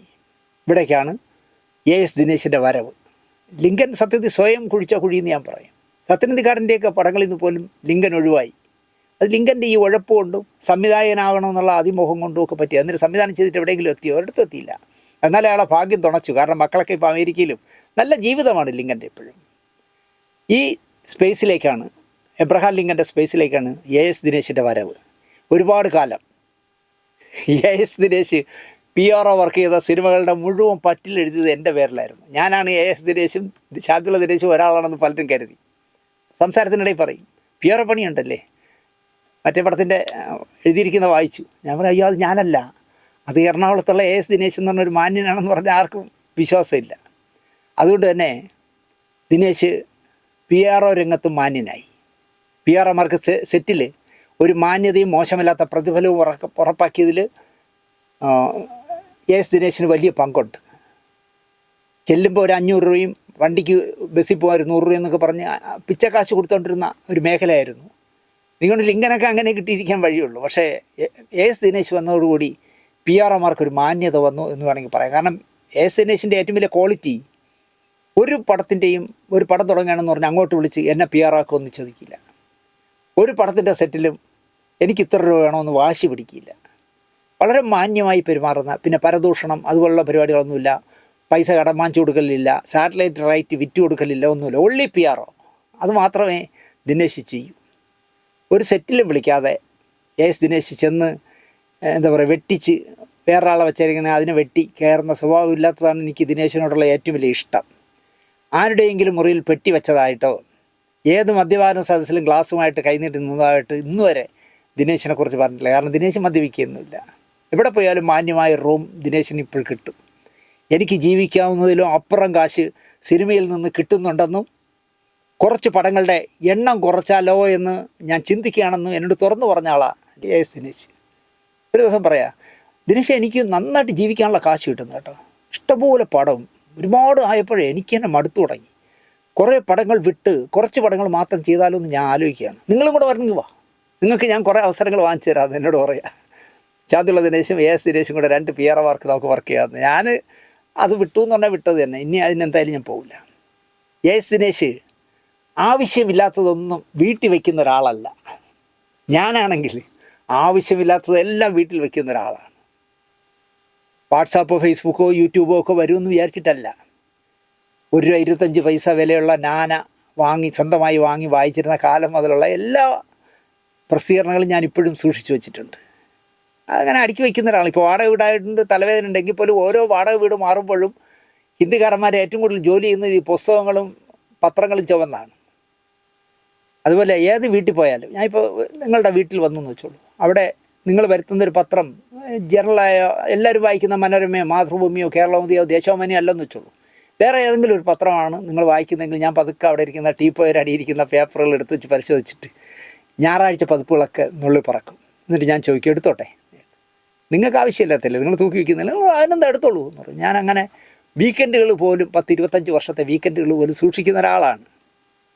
എനിക്കിന്ന് യൂട്യൂബ് ചാനൽ തുടങ്ങിയപ്പോൾ ഈ യൂട്യൂബ് വലിയ വിജയമായി കൊണ്ടു നടക്കാൻ എനിക്ക് ഈ പഴയ കാലത്തെ 10-30 വർഷത്തെ സിനിമാ പ്രസിദ്ധീകരണങ്ങളും ഈ ദിനപത്രങ്ങളിൽ വന്ന വീക്കെൻഡുകളും ഒക്കെ ഒരുപാട് സഹായം ചെയ്യുന്നു എന്നുള്ളതാണ്. അതുകൊണ്ടാണ് ഈ പലർക്കും ഞാൻ ചെയ്യുന്ന പോലത്തെ ഒരു പ്രോഗ്രാം ചെയ്യാൻ പറ്റാതെ പോകുന്നത്. സത്യസന്ധമായി ഞാൻ തുറന്നു പറയുക. കാരണം അത്രയും ചരിത്രം എൻ്റെ കയ്യിലുണ്ട്. അതുകൊണ്ടാണ് എനിക്ക് നസീർ സാറിൻ്റെ പഴയകാലമായാലും സത്യമാഷിൻ്റെ മക്കളിപ്പോൾ എന്ത് ചെയ്യുന്നു എന്നായാലും എല്ലാം ചെയ്യാൻ പറ്റുന്നത് ഈ പറയുന്ന 10-40 വർഷം, ഏറ്റവും കുറഞ്ഞത് ഒരു 30 വർഷത്തെയെങ്കിലും സിനിമാ പ്രസിദ്ധീകരണങ്ങളും ദിനപത്രങ്ങളുടെ ഞായറാഴ്ച പതിപ്പുകളും ഞാൻ സൂക്ഷിച്ചു വച്ചിരുന്നതുകൊണ്ടാണ്. ഞാൻ പറയാൻ വന്നത്, എസ് ദിനേശിന് കിട്ടുന്ന കാസറ്റുകൾ CD-കൾ ഒക്കെ 2-3 പെട്ടികളിലാക്കിയിട്ട് എൻ്റെ അനുജൻ്റെ മകൻ എറണാകുളത്ത് ചെന്നപ്പോൾ അവൻ്റെ കാറിൽ കയറ്റി വിട്ട ആളാണ് എസ് ദിനേശ്. കാരണം ദിനേശിന് അതൊന്നും ആവശ്യമില്ല. ദിനേശ് പറഞ്ഞു, ഞാൻ ഇതൊക്കെ കേട്ടതാണ്, ഇത് മുഴുവൻ CD-കളും ദിനേശ് എടുത്തു എന്ന് പറഞ്ഞു എനിക്ക് അയച്ചു. അതുപോലെ കഴിഞ്ഞ വർഷം ദിനേശ് ഒരു ഡയറി ഇറക്കി. തിരുവനന്തപുരത്ത് നിന്ന് വന്നിട്ട് എന്നെ വിളിച്ചു. ഞങ്ങൾക്ക് നിങ്ങളെവിടെയുണ്ട്? അപ്പോൾ അദ്ദേഹം എനിക്ക് തോന്നുന്നു നരേന്ദ്രപ്രസാദിൻ്റെ വീട്ടിലോ എവിടെയോ പോയിട്ട് ശാസ്ത്രമംഗലത്ത് ബാലചന്ദ്ര മേനോൻ ഒരു കാലത്ത് താമസിച്ചിരുന്ന വീടിൻ്റെ അടുത്തുള്ള ഒരു ജംഗ്ഷനിൽ നിൽക്കുകയാണെന്ന് പറഞ്ഞു. ഞാൻ പറഞ്ഞു, അങ്ങോട്ട് വരാമെന്ന്. ഞാൻ അവിടെ ചെന്നു. നടു റോഡിൽ നിന്ന് തന്നെ 2 പേരുടെയും കാർ ഒതുക്കിയിട്ടിട്ട് ഡയറി, അദ്ദേഹം ഇറക്കിയ പേഴ്സണൽ ഡയറി എനിക്ക് വന്നിട്ട് അതിൻ്റെ സ്റ്റില്ലൊക്കെ എടുത്ത് അവിടെ വെച്ച് എൻ്റെ PRO പണി തുടങ്ങുകയാണ്. മനസ്സിലായില്ലേ? അത്രയും ഞങ്ങൾ തമ്മിൽ നല്ല ബന്ധമുണ്ട്. അപ്പോൾ അതുപോലെ തന്നെ ഇപ്പോൾ അദ്ദേഹം എഴുതിയ പുസ്തകം എന്ന് പറയുന്നത് നമസ്കാരം, ദിനേശാണ് PRO. ഇതാണ് പുസ്തകത്തിൻ്റെ ഹെഡിങ്. ദിനേശിനെ നമ്മൾ വിളിച്ചാലും നമ്മൾ ദിനേശിനെ വിളിച്ചാലും ഇങ്ങനെ തന്നെയാണ് എസ് ദിനേശ് പറയാറ്. നമസ്കാരം, ഞാൻ ദിനേശാണ് PRO എന്ന് തന്നെയാണ് അദ്ദേഹം പറയാറ്. 104 പേജുള്ള നമസ്കാരം ദിനേശാണ് PRO എന്ന പുസ്തകം പോസ്റ്റിൽ എനിക്ക് അയച്ചു തന്നു. 150 രൂപയാണ് ആ പുസ്തകത്തിന് വിലയിട്ടിരിക്കുന്നത്. പുസ്തകം അച്ചടിക്കാൻ ചിലവായ കാശും പോസ്റ്റേജ് ചിലവും ദിനേശിൻ്റെ പക്കൽ നിന്ന് തന്നെ മുഴുവനും ചിലവാകും എന്നുള്ള ഉറപ്പാണ്. കാരണം അങ്ങനത്തെ ഒരു പ്രകൃതക്കാരനാണ് അയാൾ. അതാണ് ദിനേശിൻ്റെ സ്വഭാവം. അല്ലെങ്കിൽ എനിക്ക് എവിടെയെങ്കിലും വെച്ച് കാണുമ്പോൾ തന്നാൽ പോരെ. എനിക്ക് എൻ്റെ പോസ്റ്റൽ അഡ്രസ്സിൽ സ്റ്റാമ്പ് ഒട്ടിച്ച് അയച്ചു തന്നു. വെള്ളിത്തിരയിലെ കാഴ്ചകൾ കാണാൻ തുടക്കം കുറിച്ച് എന്നിൽ ശീലമുണ്ടാക്കിയ അമ്മയ്ക്കും പിന്നീട് ആ കാഴ്ചകൾക്കൊപ്പം അക്ഷരങ്ങളിലൂടെ വളരാൻ എല്ലാ സ്വാതന്ത്ര്യവും അനുവദിച്ച അച്ഛനും എൻ്റെ ഈ യാത്ര സുഗമമാക്കിയ ഭാര്യയ്ക്കും മക്കൾക്കുമാണ് ഈ പുസ്തകം ദിനേശ് സമർപ്പിച്ചിരിക്കുന്നത്. ഇതിൽ കൂടുതൽ എന്ത് വേണം അല്ലേ? 1958 ഡിസംബർ 27 കൊച്ചി പള്ളുരുത്തിയിൽ അക്കേരിപ്പറമ്പിൽ ദിനേശ് ജനിച്ചത്. അച്ഛൻ AR സദാനന്ദ പ്രഭു, അമ്മ സുലോചന, ഭാര്യ ചന്ദ്രഭായ്, മകൻ ഗോപാലകൃഷ്ണ പ്രഭു, മകള് മഞ്ജു. സെൻറ്റ് മേരീസ് LP സ്കൂളിലാണ് എസ് ദിനേശ് പഠിത്തത്തിന് തുടക്കം കുറിച്ചത്. പള്ളുരുത്തി സെൻറ്റ് സെബാസ്റ്റ്യൻ ഹൈസ്കൂളിലായിരുന്നു പിന്നത്തെ പഠനം. മഹാരാജാസ് കോളേജിലും കേരള പ്രസ് അക്കാഡമിയിലും പഠിച്ചു. 1997 മുതൽ മലയാള സിനിമയുടെ PR രംഗത്ത് എസ് ദിനേശ് 97 ആകുമ്പോൾ 107, 117, 127, 30 വർഷം ആവാൻ ഇനി 3 വർഷമേ ഉള്ളൂ. അപ്പോൾ 27 വർഷമായിട്ട് ദിനേശ് PR ആയിട്ട് സജീവമായി നിൽക്കുന്നു. കടലിൻ്റെ ആഴമോ ആകാശത്തിൻ്റെ വ്യാപ്തിയോ പർവ്വതത്തിൻ്റെ ഔന്നത്യമോ ഈ എഴുത്തിനില്ല എന്നാണ് പുസ്തകത്തിൽ ആമുഖമായിട്ട് എഴുതിയിരിക്കുന്നത്. ജീവിതം പോലെ തന്നെ തേച്ചു മിനുക്കാത്ത വാക്കുകളാൽ എഴുതിയ കുറിപ്പുകളാണിത്. മലയാള സിനിമയിലെ സാധാരണക്കാരനായ ഒരു PR യാത്രക്കിടയിൽ മനസ്സിൽ പതിഞ്ഞ നേർക്കാഴ്ചകളാണ് നമസ്കാരം ദിനേശാണ് PR എന്നുള്ള പുസ്തകത്തിലുള്ളതെന്ന് പറയുന്നു. കലുഷമായ കാലപ്രവാഹത്തിലല്ല, മായാത്ത ഓർമ്മകളുടെ അക്ഷര കൂട്ടായ്മയിൽ വിരിഞ്ഞ സ്വപ്ന സാക്ഷാത്കാരമാണ് നമസ്കാരം ദിനേശാണ് PR എന്നാണ് അതിൽ എഴുതിയിരിക്കുന്നത്. ഈ പുസ്തകത്തിൽ താങ്കൾക്ക് എന്നെ പറ്റിയുള്ള ഒരു കുറിപ്പ് വേണമെന്ന് ഒരുപാട് കാലം മുമ്പ് എന്നെ ദിനേശ് വിളിച്ച് പറഞ്ഞു. ഞാനിപ്പോൾ ഈ പ്രോഗ്രാമിലൂടെ ദിനേശിനോട് ക്ഷമ പറയുന്നു. പിന്നെ ദിനേശിനോട് ഈ വിഷയം സംസാരിച്ചിട്ടില്ല. എന്നെ വിളിച്ചിട്ട് പറഞ്ഞു, ഞാനിങ്ങനെ എന്നെക്കുറിച്ചൊരു പുസ്തകം ഇറക്കുന്നു, ആ പുസ്തകത്തിൽ താങ്കളുടെ ഒരു കുറിപ്പ് വേണമെന്ന് ഭയങ്കര ആഗ്രഹമുണ്ട്. എൻ്റെ സിനിമാ ജീവിതത്തിൻ്റെ 25 വർഷമാണ്, ഒരു കുറിപ്പ് എഴുതി തരണമെന്ന് പറഞ്ഞു. എനിക്ക് സത്യം പറഞ്ഞാൽ ദിനേശിനെ കുറിച്ച് അതിലെഴുതിയിരിക്കുന്ന കുറിപ്പ് എഴുതിയിരിക്കുന്നവരെക്കാൾ വലിയ ഒരു ആർട്ടിക്കിൾ എഴുതി കൊടുക്കാൻ കഴിയുമായിരുന്നു. പക്ഷേ എന്തുകൊണ്ടോ എൻ്റെ തിരക്ക് കാരണം എഴുതി കൊടുത്തില്ല. ദിനേശ് അയച്ച പുസ്തകം എൻ്റെ കൈ കിട്ടിയപ്പോൾ എനിക്ക് സത്യത്തിൽ വല്ലാത്ത വിഷമം തോന്നി. എന്നോട് ഇങ്ങോട്ട് ചോദിച്ചിട്ട് ഞാൻ എഴുതി കൊടുക്കാത്ത മോശമായിപ്പോയി. ആ വിഷമം തീർക്കാനാണ് ഞാൻ ഈ എപ്പിസോഡ് ചെയ്യുന്നത്. പക്ഷേ ആ പുസ്തകം കൊച്ചു പുസ്തകമാണ്, 104 പേജല്ലേ ഉള്ളൂ. പക്ഷേ അതിൽ കൊച്ചു അയാൾ എഴുതിയിരിക്കുന്ന അയാളുടെ അനുഭവക്കുറിപ്പുകൾ വായിച്ചാൽ രസകരമാണ്. കഴിയുമെങ്കിൽ ഈ പ്രോഗ്രാം കാണുന്നവരെല്ലാം ആ പുസ്തകം വാങ്ങി വായിക്കണമെന്ന് ഞാൻ പറയും. ഏതോ ഒരു യുവനടൻ ദിനേശിനോട് ചോദിച്ചത്, എന്തിനാ ദിനേശ് ചേട്ടാ നിങ്ങൾ ഈ പണിക്ക് ഇറങ്ങിയത് എന്നാണ്. PR പണിക്ക് ഇറങ്ങിയത് എന്തിനെന്നാണ് ഒരു യുവനടൻ ചോദിച്ചത്. അദ്ദേഹത്തിൻ്റെ മാന്യത കൊണ്ട് അദ്ദേഹം ആ പേര് പറഞ്ഞില്ല. ഇതൊരു നിയോഗമായിരിക്കണം, അതായിരുന്നു ദിനേശിൻ്റെ മറുപടി. കൊതിച്ചിടത്ത് അല്ല എത്തിയത്, എത്തിയിടത്ത് കൊതി തീർക്കാൻ ശ്രമിച്ചു. ആർക്കും വേണ്ടാത്ത, എല്ലാവരാലും അവഗണിക്കപ്പെടുന്ന സ്ഥലത്ത് എത്തിയാൽ പിന്നെ പിന്തിരിയാതെ കർമ്മനിരതനായി തിളങ്ങണം അവിടെ. അതാണ് ദിനേശിൻ്റെ പോളിസി. ആർക്കും വേണ്ടാത്തിടത്ത് എത്തിയാലും അവിടെ നന്നായിട്ട് വർക്ക് ചെയ്ത് തിളങ്ങാൻ ശ്രമിക്കണമെന്നാണ് അദ്ദേഹം പറയുന്നത്. ദിനേശ് ഉറപ്പിച്ചു, ഇതാണ് എൻ്റെ ഇടം. ദിനേശ് സിനിമ PR ആയിട്ട് 25ാം വർഷമാണ്.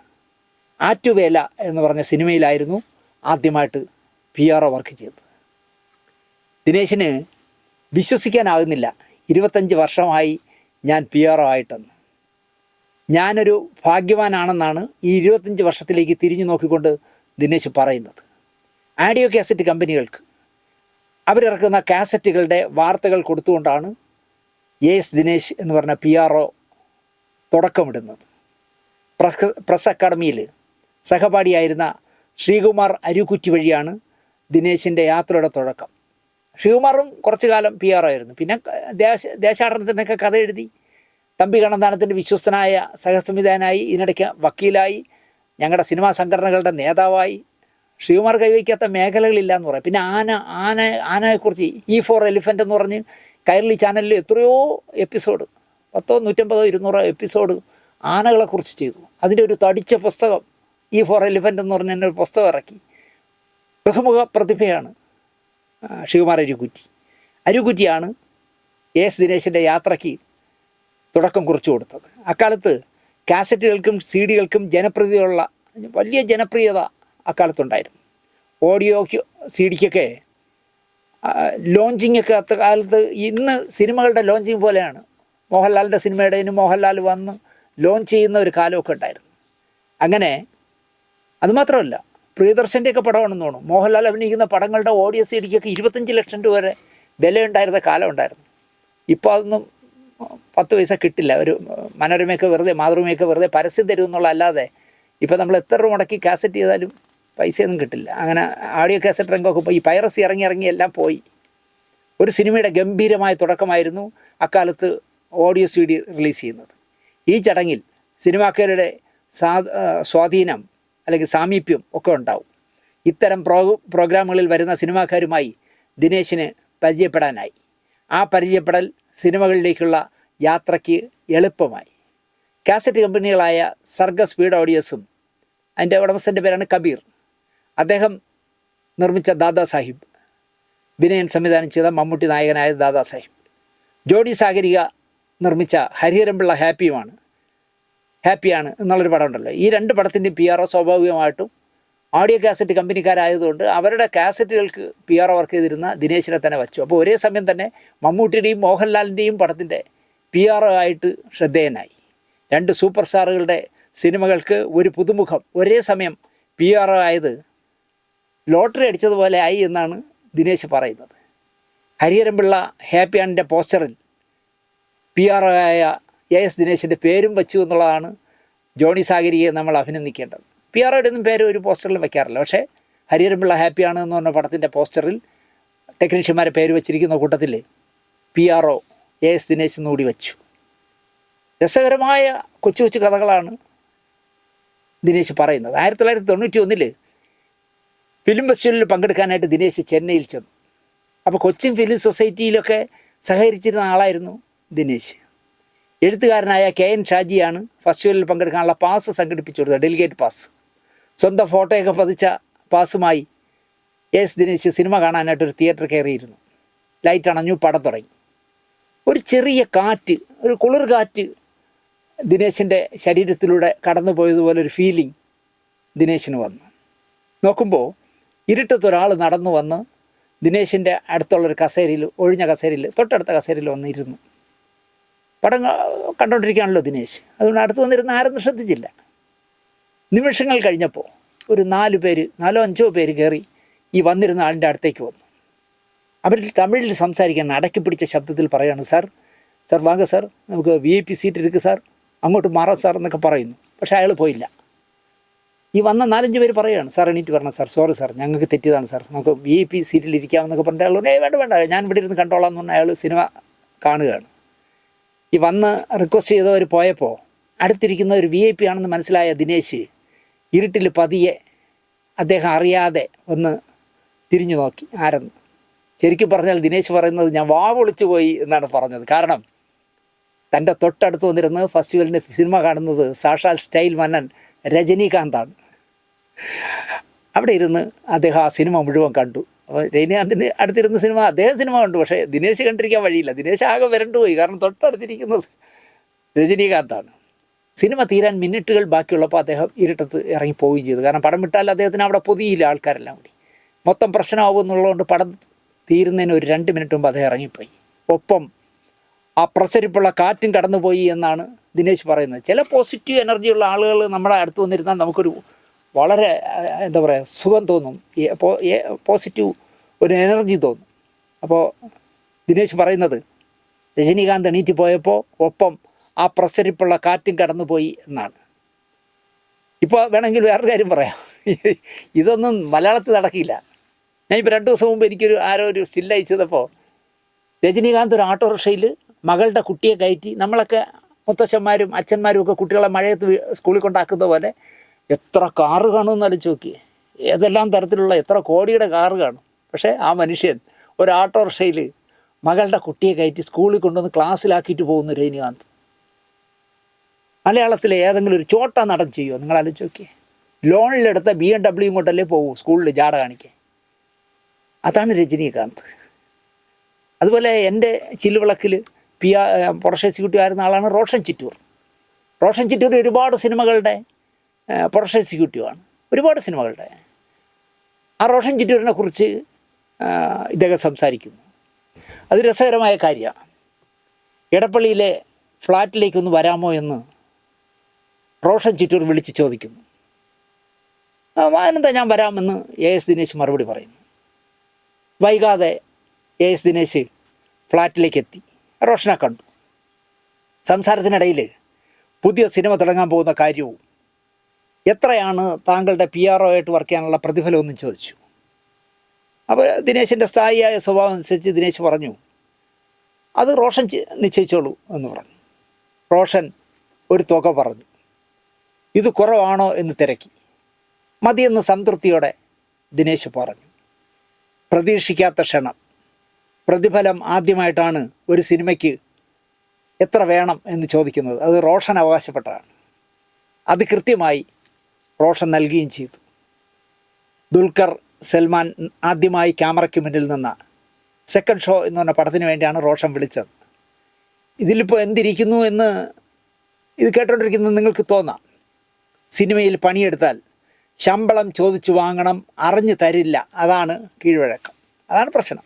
ഒരു സിനിമയിലും പ്രതിഫലം നിങ്ങളുടെ പ്രതിഫലം ഒന്നും തരില്ല, നമ്മൾ ചോദിച്ചു വാങ്ങണം എന്നാണ് എസ് ദിനേശ് പറയുന്നത്. ഔദ്യോഗികമായി നിർമ്മാതാവോ സംവിധായകനോ പ്രൊഡക്ഷൻ എക്സിക്യൂട്ടീവോ വിളിക്കുന്ന വർക്കുകൾക്ക് മാത്രമേ ദിനേശ് പോകൂ. ഒരു സംവിധായകൻ വിളിച്ചിട്ട് എൻ്റെ പടം തുടങ്ങാൻ വരണം, എൻ്റെ PR ആവണം, അല്ലെങ്കിൽ ഒരു പ്രൊഡക്ഷൻ എക്സിക്യൂട്ടീവ് വിളിക്കണം, അല്ലെങ്കിൽ ഒരു നിർമ്മാതാവ് വിളിക്കണം, അല്ല വിളിക്കാത്തടത്ത് പോകില്ല. അതാണ് എസ് ദിനേശിൻ്റെ മാന്യത. അതുകൊണ്ട് തന്നെ അവർ ചെയ്യുന്ന പണിക്ക് എനിക്ക് കാശ് തരണം. ദിനേശ് ഒരിക്കലും പ്രതിഫലം അങ്ങോട്ട് ചോദിക്കില്ല. കൃത്യമായി നൽകുന്ന റോഷൻ ചിറ്റൂർമാർ ഉള്ളതുകൊണ്ട് സിനിമയിൽ കുറച്ച് പേരെ റോഷനെ പോലുള്ളവരുള്ളൂ, അവർ നൽകും. അവർ അവരുടെ ഉത്തരവാദിത്വം കൃത്യമായി ചെയ്യും. ചോദിക്കാതെ ഒന്നും കിട്ടില്ല എങ്കിൽ എനിക്കതിനുള്ള അർഹതയില്ല എന്ന പക്ഷക്കാരനാണ് ദിനേശ്. അതായത് ഞാൻ വർക്ക് ചെയ്തു, എനിക്ക് പ്രതിഫലം തന്നില്ലെങ്കിൽ അതിൻ്റെ അർത്ഥം എന്താണെന്ന് ചോദിച്ചാൽ ഞാൻ ആ പ്രതിഫലം വാങ്ങാൻ അർഹതയില്ലാത്തതുകൊണ്ടായിരിക്കും തരാത്തത്. അതൊരു കടന്ന കൈ ആയിപ്പോയി എന്നാണ് എനിക്ക് ദിനേശിനോട് പറയാനുള്ളത്. അതുകൊണ്ട് തന്നെ ഇതുവരെയുള്ള കണക്കെടുപ്പ് നടത്തിയാൽ കിട്ടിയതിലും ഇരട്ടി കാശ് ദിനേശിന് കിട്ടാനുണ്ട്. അതിനെ തൻ്റെ സമ്പാദ്യമായി കാണുന്ന ആളാണ് ദിനേശ്. അത് സമ്പാദ്യമായിട്ട് കിടന്നോട്ടെ എന്ന്, ഫിക്സഡ് ഡിപ്പോസിറ്റ് കിടക്കുമ്പോൾ അത് ഒരിക്കലും കിട്ടാത്ത കാശ് അതോടെ കിടക്കട്ടെ, എനിക്ക് ഇത്ര ലക്ഷം രൂപ കിട്ടാനുണ്ട് സിനിമയിൽ നിന്ന് എന്ന് പറയാമല്ലോ, അത് മാത്രമേ ഉള്ളൂ ഗുണം. അതുകൊണ്ട് തന്നെ തൻ്റെ ജീവിതത്തിൽ ഒരു കുറവും വന്നിട്ടില്ല എന്നാണ് ദിനേശിൻ്റെ പക്ഷം.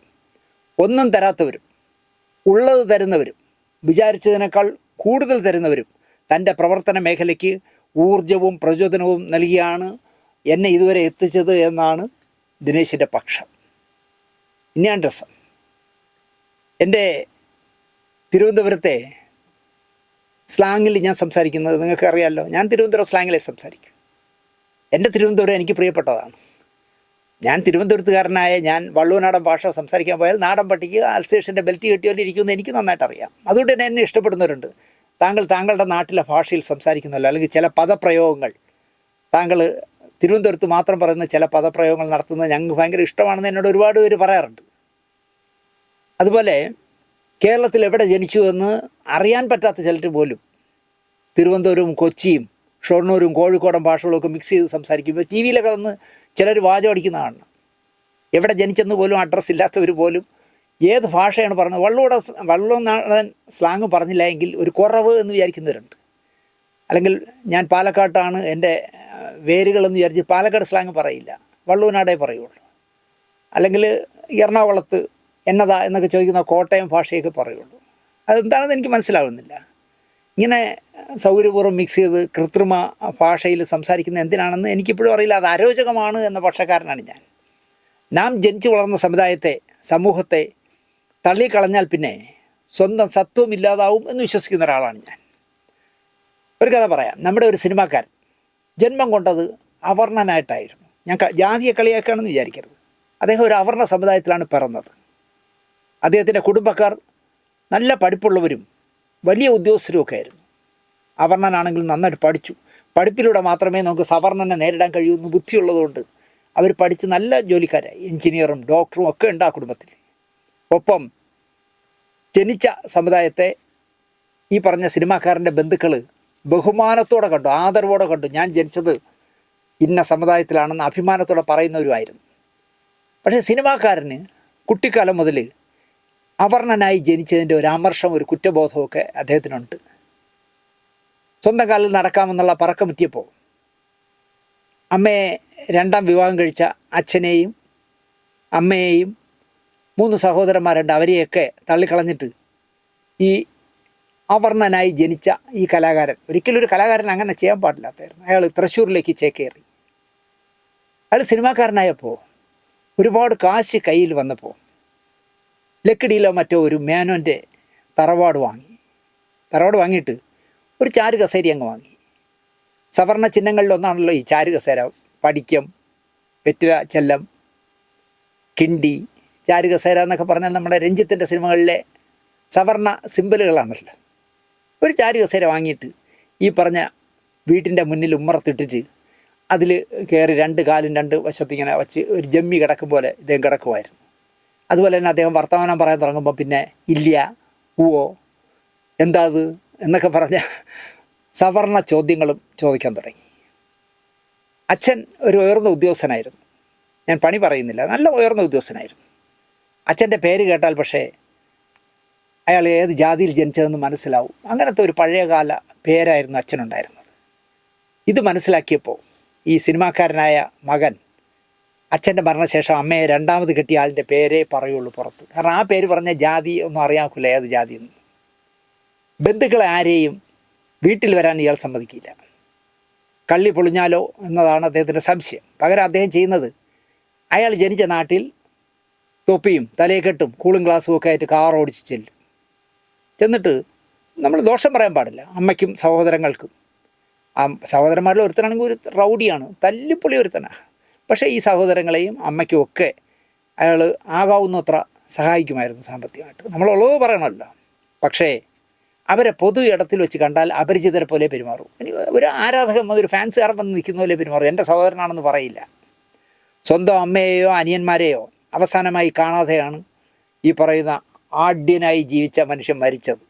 വല്ല കാര്യമുണ്ടോ എന്ന് നിങ്ങൾ ആലോചിച്ച് നോക്കൂ. നാടകക്കാരനാണ്, തിരക്കഥാകാരനാണ്, സംവിധായകനാണ് എന്നൊക്കെ പറഞ്ഞിട്ട് വല്ല കാര്യമുണ്ടോ? ജനിച്ച സമുദായത്തെ പോലും തള്ളിപ്പറഞ്ഞ്, അല്ലെങ്കിൽ ജന്മം കൊടുത്ത അച്ഛൻ്റെ പേര് പോലും സ്വന്തം പേരിനോടൊപ്പം ചേർത്ത് പറയാതെ മാറ്റിയ കലാകാരൻ. ഞാൻ പറയാൻ വന്നത്, കൊങ്ങിണി സമുദായത്തിലാണ് എസ് ദിനേശ് പിറന്നത്. കൊങ്ങിണി എന്ന് പറഞ്ഞാൽ എനിക്ക് തോന്നുന്നു കമ്മത്ത് ഒക്കെ അതിലാണെന്ന് തോന്നുന്നു അല്ലേ? മമ്മൂട്ടിയും ദിലീപും അഭിനയിച്ചൊരു കമ്മത്താൻ കമ്മത്ത് എന്ന് പറഞ്ഞ പടമൊക്കെ ഉണ്ടല്ലോ, അവർ സംസാരിക്കുന്നൊരു ഭാഷയുണ്ടല്ലോ, അതൊക്കെ അതിൽപ്പെട്ട കൊങ്ങിണി സമുദായത്തിലാണ് ഇദ്ദേഹം ജനിച്ചത്. പള്ളുരുത്തി സ്കൂളിൽ പഠിക്കുമ്പോൾ സംസാര ഭാഷയിൽ കൊങ്ങിണി ഭാഷ കടന്നു വരുമായിരുന്നു. അത് കേട്ട സഹപാഠികൾ ദിനേശിനെ കളിയാക്കുമായിരുന്നു. 40-ലധികം കുട്ടികൾ പഠിക്കുന്ന ക്ലാസ്സിൽ ഞാൻ മാത്രം എന്താ ഇങ്ങനെ സംസാരിക്കുന്നതെന്ന് ചിന്തിച്ച് കുഞ്ഞു ദിനേശ് കരഞ്ഞിട്ടുണ്ട്. കുട്ടിക്കാലത്ത് അമ്മമ്മയെ പപ്പടം ഉണ്ടാക്കാൻ സഹായിക്കുക, കടകളിൽ കൊണ്ടുപോയി പപ്പടം കൊടുക്കുക, ഇതൊക്കെ ദിനേശിൻ്റെ ജോലിയായിരുന്നു.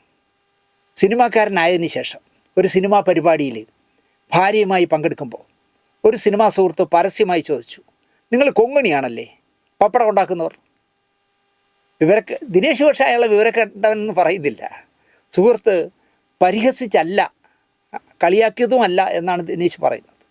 കൊങ്ങിണി സമുദായത്തിൻ്റെ ചരിത്രപരമായ അതിജീവനത്തിൻ്റെ പാരമ്പര്യവും മഹത്വവും എന്നിൽ ഇപ്പോൾ അഭിമാനമുണ്ടാക്കുന്നു എന്നാണ്. വളർന്നു കഴിഞ്ഞപ്പോൾ അദ്ദേഹത്തിന് എൻ്റെ സമുദായത്തെക്കുറിച്ച് അഭിമാനം തോന്നുന്നു എന്നാണ് അദ്ദേഹം പറയുന്നത്. വളർന്നപ്പോൾ ഭാഷാപരമായി എന്നെ കളിയാക്കിയവർ അവരുടെ ഭാഷയെ മറക്കുന്നവരാണെന്നും ഞാൻ എൻ്റെ ഭാഷയെ നെഞ്ചോട് ചേർക്കുന്നുവെന്നും, മലയാള ഭാഷ പഠിച്ച് മലയാളത്തിൽ MA പരീക്ഷ എഴുതി പാസ്സായി മലയാളം മാത്രം എഴുതിയും വായിച്ചു മലയാള സിനിമയ്ക്കൊപ്പം ഞാൻ സന്തോഷത്തോടെ ജീവിക്കുന്നുവെന്നും ദിനേശ് അഭിമാനത്തോടെ പറയുന്നു. ഞാൻ നേരത്തെ പറഞ്ഞ സംവിധായകനൊക്കെ ഈ ദിനേശിനെ കണ്ടു പഠിക്കണം. പരമ്പരാഗതമായി പപ്പടം ഉണ്ടാക്കി വിൽക്കുന്ന കൊങ്ങിണി സമുദായത്തിൽ പിറന്നു എന്ന് അഭിമാനത്തോടെ പറയുന്ന ആളാണ് എസ് ദിനേശ്. കയ്യൊന്നമർത്തിയാൽ ഞൊടിയിടയിൽ പൊട്ടിയമരുന്ന പപ്പടം കാഴ്ചയിലും വിലയിലും നിസ്സാരമാണ്. രുചിയും ഏറെ മാറിയെങ്കിലും ഇന്നും ഒഴിവാക്കാൻ പറ്റാത്ത പപ്പടം ഉണ്ടാക്കാൻ ഇത്തിരി കഷ്ടപ്പാടാണ് എൻ്റെ ജീവിതം പോലെ എന്നാണ് എസ് ദിനേശ് പറയുന്നത്. അതുപോലെ ദിലീപ് അഭിനയിച്ച സത്യനന്ദിക്കാടിൻ്റെ വിനോദയാത്ര എന്ന് പറഞ്ഞ സെറ്റിൽ വെച്ചാണ് നടൻ മുരളിയെ ആദ്യമായിട്ട് പരിചയപ്പെട്ടത്. പരമഹംസ യോഗാനന്ദയുടെ ഒരു യോഗിയുടെ ആത്മകഥ എന്ന് പറഞ്ഞൊരു വലിയ പുസ്തകം വായിച്ച് അതിൽ ആകർഷനായ ദിനേശ് വിനോദയാത്രയുടെ സെറ്റിൽ മീര ജാസ്മിനോട് ഒരു പുസ്തകം കൊടുത്തിട്ട് ആ പുസ്തകത്തെ പറ്റി പറഞ്ഞുകൊണ്ടിരിക്കുമ്പോഴാണ് മുരളിച്ചേട്ടൻ്റെ എൻട്രി. ഏത് പുസ്തകത്തെ പറ്റിയാണ് സംസാരം എന്നായി മുരളി. നിസ്സംഗഭാവത്തിൽ ദിനേശ് പേര് പറഞ്ഞു, ഒരു യോഗിയുടെ ആത്മകഥ. ഇടതുപക്ഷ രാഷ്ട്രീയ ചിന്തകനായ മുരളിക്ക് പുസ്തകത്തിൻ്റെ പേര് കേൾക്കുമ്പോൾ പുച്ഛമായിരിക്കും എന്നാണ് ദിനേശ് ഉറപ്പിച്ചത്. എന്നാൽ മുരളി യോഗിയുടെ ആത്മകഥ മാത്രമല്ല, അത്തരം കുറേ പുസ്തകങ്ങളെപ്പറ്റി ദിനേശിനോട് സംസാരിച്ചു. വലിയൊരു പുസ്തകശേഖരമുള്ള തൻ്റെ മുന്നിൽ ഈ പുസ്തകം എത്തുന്നത് 44-ാമത്തെ വയസ്സിലാണ്. എന്തുകൊണ്ടാണ് ഈ പുസ്തകത്തെക്കുറിച്ച് ഞാൻ അറിയാതെ പോയത് എന്ന് ദിനേശ് മുരളിച്ചേട്ടനോട് ചോദിച്ചു, നടൻ മുരളിയോട്. അതിനൊരു സമയമുണ്ട്. ദിനേശിന് അത് ഉൾക്കൊള്ളാൻ പാകമാകുമ്പോഴാണ് ആ പുസ്തകം മുന്നിലെത്തിയത്. അതിനു മുമ്പ് പുസ്തകം എത്തിയിരുന്നുവെങ്കിൽ ദിനേശ് പുച്ഛിച്ച് അവഗണിച്ചേനെ എന്നായിരുന്നു മുരളിച്ചേട്ടൻ്റെ മറുപടി. ഒരു കമ്മ്യൂണിസ്റ്റുകാരനായ മുരളി ഇങ്ങനെ പറയുമെന്ന് സ്വപ്നത്തിൽ പോലും ദിനേശ് കരുതിയതല്ല. ദിനേശ് എഴുതിയ ഈ പുസ്തകത്തിൽ അടുത്ത് പറയുന്നത് നമ്മുടെ പുലി മമ്മൂട്ടിയെക്കുറിച്ചാണ്. ഒറ്റപ്പാലത്ത് VM വിനു സംവിധാനം ചെയ്യുന്ന ബസ് കണ്ടക്ടർ എന്ന് പറഞ്ഞ സിനിമയുടെ ഷൂട്ടിംഗ് നടക്കുകയാണ്. ലൊക്കേഷനിലേക്ക് PR ആയ ദിനേശ് എത്തിയ ഉടൻ തന്നെ VM വിനു ഒരു ചോദ്യം ചോദിച്ചു. ആ പേര് ആര് പറഞ്ഞിട്ടാണ് എഴുതിയത്? ഏത് പേര്? സിനിമയിലെ നായകൻ്റെ പേര് ആര് പറഞ്ഞിട്ടാണ് എഴുതിയതെന്ന് VM വിനു ചോദിച്ചു. എന്താ എന്ന് ചോദിച്ചു. ചെല്ല്, മമ്മൂക്ക കാത്തിരിപ്പുണ്ട്, നിന്നോടെന്തോ ചോദിക്കാൻ. നായക കഥാപാത്രത്തിൻ്റെ പേര് പുറത്തു വിട്ടതാണ് പ്രശ്നമായത്. ദിനേശ് വിചാരിച്ചു ഏതാണ്ട് ചട്ടിയിലാവാറായെന്ന്. കാരണം ഇടപെട്ടിരിക്കുന്ന പുലിയല്ലേ. കൂളായിട്ട് എന്ത് സംഭവിക്കണമെങ്കിൽ സംഭവിക്കട്ടെ എന്ന് പറഞ്ഞ് ദിനേശ് മമ്മൂട്ടിയുടെ മുന്നിൽ ചെന്നു. കണ്ടപാടെ മമ്മൂട്ടി ചോദിച്ചത് ആ പേര് ആര് പറഞ്ഞിട്ടാണ് എഴുതിയത് എന്ന് ചോദിച്ചു. റസാക്ക് പറഞ്ഞിട്ട്. ഈ പറയുന്ന റസാക്ക് ബസ് കണ്ടക്ടറുടെ തിരക്കഥാകൃത്തായ TA റസാക്കാണ്. റസാക്ക് അങ്ങനെ പറഞ്ഞിട്ടില്ല എന്നറിഞ്ഞാൽ പിന്നെ ഈ ലൊക്കേഷനിൽ തന്നെ കയറ്റില്ല എന്നായി മമ്മൂട്ടി. ആലോചിച്ച് നോക്കി. അവിടെ തീർന്നു. അതായത് റസാക്കാണെന്ന് എനിക്ക് പറഞ്ഞതെങ്കിൽ ഓക്കെ, അല്ല റസാക്ക് പറയാതെ തനിക്ക് തോന്നിയ പേരാണ് താൻ ഇട്ടതെങ്കിൽ പിന്നെ ഈ സെറ്റ് കയറ്റില്ല എന്നായി മമ്മൂട്ടി. ആകെ വിഷണ്ണനായി ദിനേശ്. ഓടിപ്പിടിച്ച് റസാക്ക് താമസിക്കുന്ന റൂമിൽ ചെന്നു. ഒരു ആമുഖവും ഇല്ലാതെ ദിനേശ് തിരക്കി. നമ്മുടെ മുഖ്യ ക്യാരക്ടറിൻ്റെ പേരെന്താണ് എന്ന് ചോദിച്ചു. റസാക്ക് പേര് പറഞ്ഞു. സുൽത്താൻ വീട്ടിൽ സക്കീർ ഹുസൈൻ എന്ന കുഞ്ഞാക്ക എന്ന് എല്ലാവരും വിളിക്കുന്ന പേര്. കുഞ്ഞാക്ക എന്നാണ് എല്ലാവരും ആ പടത്തിൽ വിളിക്കുന്നത്. യഥാർത്ഥ പേര് സുൽത്താൻ വീട്ടിൽ സക്കീർ ഹുസൈൻ. അപ്പോൾ ഈ കുഞ്ഞാക്കയ്ക്ക് ഒരു പ്രശ്നമുണ്ട്. മമ്മൂട്ടിയുടെ സഹോദരന്മാരും മോഹൻലാലും മാത്രം മമ്മൂട്ടിയെ വിളിക്കുന്നത് ഇച്ചാക്ക എന്നാണ്. വേറെ ആരും അങ്ങനെ വിളിക്കാറില്ല. അപ്പോൾ എൻ്റെ സഹോദരന്മാരും മോഹൻലാലും വിളിക്കുന്ന ഇച്ചാക്ക എന്നുള്ള പേരുമായിട്ട് സാമ്യമുണ്ടല്ലോ കുഞ്ഞാക്കയ്ക്ക്. അപ്പോൾ ഇദ്ദേഹം കരുതിയത് ഇച്ചാക്ക എന്ന് എന്നെ വിളിക്കുമെന്ന് അറിയാമെന്നുള്ളത് ദിനേശ് വച്ച് കാച്ചിയതാണ് പുള്ളി വിചാരിച്ചത്. പക്ഷേ ചൂടായത് അതുകൊണ്ടായിരിക്കാം. കുഞ്ഞാക്ക എന്നല്ല കാതർക്ക എന്നോ മറ്റോ ആണെന്ന് റസാക്ക് പറഞ്ഞിരുന്നെങ്കിൽ ദിനേശിൻ്റെ ആഫീസ് പൂട്ടിപ്പോയനെ എന്നുള്ളത് സത്യം. ഇപ്പോൾ ആ ക്യാരക്ടറിൻ്റെ പേര്, മമ്മൂട്ടിയുടെ ക്യാരക്ടറിൻ്റെ പേരെന്താണെന്ന് പറഞ്ഞാൽ കാതർക്ക എന്നാക്കി എന്ന് പറഞ്ഞെങ്കിൽ ദിനേശിന് പിന്നെ ആ സിറ്റി കയറാൻ പറ്റില്ലായിരുന്നു. അതുപോലെ തന്നെ ജയറാമിനെ കാണാൻ ലാൽ മീഡിയ എന്ന് പറഞ്ഞാൽ നമ്മുടെ ലാലിൻ്റെ സ്റ്റുഡിയോയിൽ ദിനേശ് പോയി. പുതിയ സിനിമയുടെ ലോഞ്ചിങ്ങിനെ പറ്റി സംസാരിക്കാനാണ് പോയത്. വർത്തമാനത്തിനിടയിൽ ജയറാം പല കഥകളും പറയുന്നതിനിടയിൽ ഇശജ്ഞാനി ഇളയരാജ സിനിമയിലെത്തും മുമ്പ് ജീവിച്ച കാലഘട്ടത്തെക്കുറിച്ച് എന്തോ സംസാരിച്ച് വന്നപ്പോൾ ദിനേശിനോട് പറഞ്ഞു. മൂന്നാറിലൊക്കെ കമ്മ്യൂണിസ്റ്റ് പാർട്ടി മീറ്റിങ്ങിനിടയിൽ ഇളയരാജയും സഹോദരന്മാരും വിപ്ലവ ഗാനങ്ങൾ പാടിയിരുന്ന ഒരു കാലമുണ്ടായിരുന്നതൊക്കെ വിശദമായി ജയറാം പറഞ്ഞു. അപ്പോൾ ആദ്യമായിട്ടാണ് ദിനേശ് ഇത് കേൾക്കുന്നത്. ഇളയരാജയ്ക്ക് ഇങ്ങനെ ഒരു ഫ്ലാഷ് ബാക്ക് ഉണ്ടോ എന്നുള്ള എല്ലാ സവിസ്തരം ഇരുന്ന് കേട്ടു. ഇളയരാജ ഇപ്പോൾ വേറൊരു ആളാണല്ലോ. ദൈവഭക്തനും സന്യാസി തുല്യനും ഒക്കെ ആയി ആളാകെ മാറി. ഈ സംഗീതജ്ഞന് കുട്ടിക്കാലത്ത് ദാരിദ്ര്യത്തിൻ്റെയും പട്ടിണിയുടെയും കമ്മ്യൂണിസത്തിൻ്റെയും ഒക്കെ കഥയുണ്ട് എന്ന് നിർദോഷിയായ AS ദിനേശ് ആദ്യമായിട്ടാണ് അറിയുന്നത്. ജയറാം പറഞ്ഞ ഇളയരാജയുടെ ഫ്ലാഷ് ബാക്ക് ചൂടാറുന്നതിന് മുമ്പേ വള്ളി പുള്ളി തെറ്റാതെ ദിനേശ് എഴുതി മനോരമ പത്രത്തിൻ്റെ ഞായറാഴ്ച പതിപ്പിന് കൊടുത്തു. അവരെന്തെന്ന് വെച്ചാൽ അച്ചലക്കി. അപ്പോൾ സ്വർണ്ണക്കരണ്ടിയിൽ കഞ്ഞി കുടിക്കുന്ന ഈ മനുഷ്യന് പ്ലാവിലെ തവിയിൽ കഞ്ഞി കുടിക്കാനില്ലാത്തൊരു ഫ്ലാഷ് ബാക്ക് ഉള്ളത് പറഞ്ഞാൽ വായനക്കാർക്ക് ഇഷ്ടപ്പെടും. പക്ഷേ ഇളയരാജയ്ക്ക് ഇഷ്ടപ്പെടണമെന്നില്ല. അത് സ്വാഭാവികമാണ്. എൻ്റെ ഇന്നലെകൾ പറയാൻ പാടില്ലായിരുന്നു. ഞാൻ ജനിച്ചത് കവടിയാർ കൊട്ടാരത്തിൽ എന്ന് പറഞ്ഞ് നടക്കുന്ന ഇവിടെ കുറേ പേരില്ലേ. അനാഥ സ്വന്തം അച്ഛനും അമ്മയും പോലും ആരും അറിയാത്ത വീട്ടിലും ഇപ്പോൾ ഇവിടെ തിരുവനന്തപുരത്ത് ചില മഹിതികൾ പറഞ്ഞു കേട്ടിട്ടില്ലേ. എൻ്റെ കുടുംബം എന്ന് പറഞ്ഞാൽ കവടിയാറുമായിട്ട് ബന്ധപ്പെട്ടാണ്, അല്ലെങ്കിൽ സാമൂതിരി കുടുംബത്തിൽപ്പെട്ട എന്ന് പറയും. അത് മനുഷ്യൻ്റെ ഒരു സ്വഭാവമാണ്, പ്രത്യേകിച്ച് സിനിമാക്കാരൻ്റെ. അപ്പോൾ ഈ പറഞ്ഞ സ്വർണ്ണക്കരണ്ടിയിൽ ഇപ്പോൾ കഞ്ഞി കുടിക്കുന്ന ഇളയരാജയ്ക്ക് പ്ലാവിലെ കരണ്ടിയിൽ കഞ്ഞി കുടിക്കാനുള്ള ഒരു അവസ്ഥയില്ലായിരുന്നു എന്ന് പറയുന്നത് ഇഷ്ടപ്പെട്ടില്ല. ഇളയരാജയെക്കുറിച്ച് ആർക്കും അധികം അറിവില്ലാത്ത ഫ്ലാഷ് ബാക്ക് എഴുതാനും വളരെ വേഗം അത് അച്ചടിച്ചു വന്നതിലും ദിനേശ് ഗമയിൽ നടക്കുമ്പോൾ വീണ്ടും ജയറാമിൻ്റെ മുന്നിൽ ചെന്ന് പെട്ടു. മനോരമ വീക്കെൻഡിൽ വന്ന തൻ്റെ ഫ്ലാഷ് ബാക്ക് മലയാളിയായ ഏതോ നുണയൻ ഇളയരാജയ്ക്ക് വള്ളിപുള്ളി തെറ്റാതെ വായിച്ചു കൊടുത്തു. അവിടെ ഇങ്ങനെയാണ് മലയാളിയുടെ ഒരു സ്വഭാവം. നിങ്ങളെപ്പറ്റി നിങ്ങൾ പണ്ട് പട്ടിണിയായിരുന്നു എന്നും പ്ലാവലയിൽ കഞ്ഞി കുടിക്കാൻ പോലും ഇല്ലായിരുന്നു എന്നൊക്കെ പറഞ്ഞ് നിങ്ങൾ ഈ കമ്മ്യൂണിസ്റ്റ് പാർട്ടികളുടെ യോഗത്തിൽ പാട്ടും പാടി നടന്നവനാണ് ഇപ്പോൾ സന്യാസിയായിട്ട് നടക്കണമെന്നൊക്കെ ഇതാ കഥ വന്നേക്കണം എന്ന് പറഞ്ഞ് വായിച്ചു കൊടുത്തു. അതിൻ്റെ അർത്ഥവും പറഞ്ഞു കൊടുത്തു. തമിഴിനായതുകൊണ്ട് മലയാളത്തിൽ എഴുതിയിരിക്കുന്നതിൻ്റെ അർത്ഥവും പറഞ്ഞു കൊടുത്തു. ഇതറിഞ്ഞ ഇളയരാജ ജയറാമിനെ കൂപ്പിട്ടു. ജയറാമിനെ വിളിച്ചു. ഞാൻ എൻ്റെ ഇന്നലെകൾ ജയറാമിനോടേ പറഞ്ഞിട്ടുള്ളൂ. നിങ്ങളത് പത്രത്തിൽ കൊടുത്തത് ശരിയായില്ല എന്ന പ്രതിഷേധം ഇളയരാജ രേഖപ്പെടുത്തി. ഇക്കഥ പറഞ്ഞിട്ട് ജയറാം പട്ടർ ദിനേശ് പട്ടരോട് എന്തായാലും താങ്കൾ രസകരമായി എഴുതിയെന്ന് കമൻറ്റ് പറഞ്ഞു. ജയറാമിന് എന്തായാലും ഇഷ്ടപ്പെട്ടു. ഇവിടെ ദിനേശ് ഒരു പാഠം പഠിച്ചു. സൗഹൃദ സംസാരത്തിനിടയിൽ പറയുന്ന ഒരു കാര്യവും യാതൊന്നും പുറത്ത് വിടരുത് എന്നുള്ള ഒരു പാഠം പുരിഞ്ചിതാ എന്ന് പറഞ്ഞ് പഠിച്ചു. ഇനി ഒരു കഥ കൂടി പറയാം. നമ്മുടെ ചാനലിൽ ഒരിക്കലും നല്ല വർത്തമാനം ഞാൻ പറയാത്ത ഒരാളാണല്ലോ സംവിധായകൻ വിനയൻ. എസ് ദിനേശിന് വിനയനിൽ നിന്നുണ്ടായ ഒരു അനുഭവത്തെക്കുറിച്ചാണ് അവസാനമായി പറയാനുള്ളത്.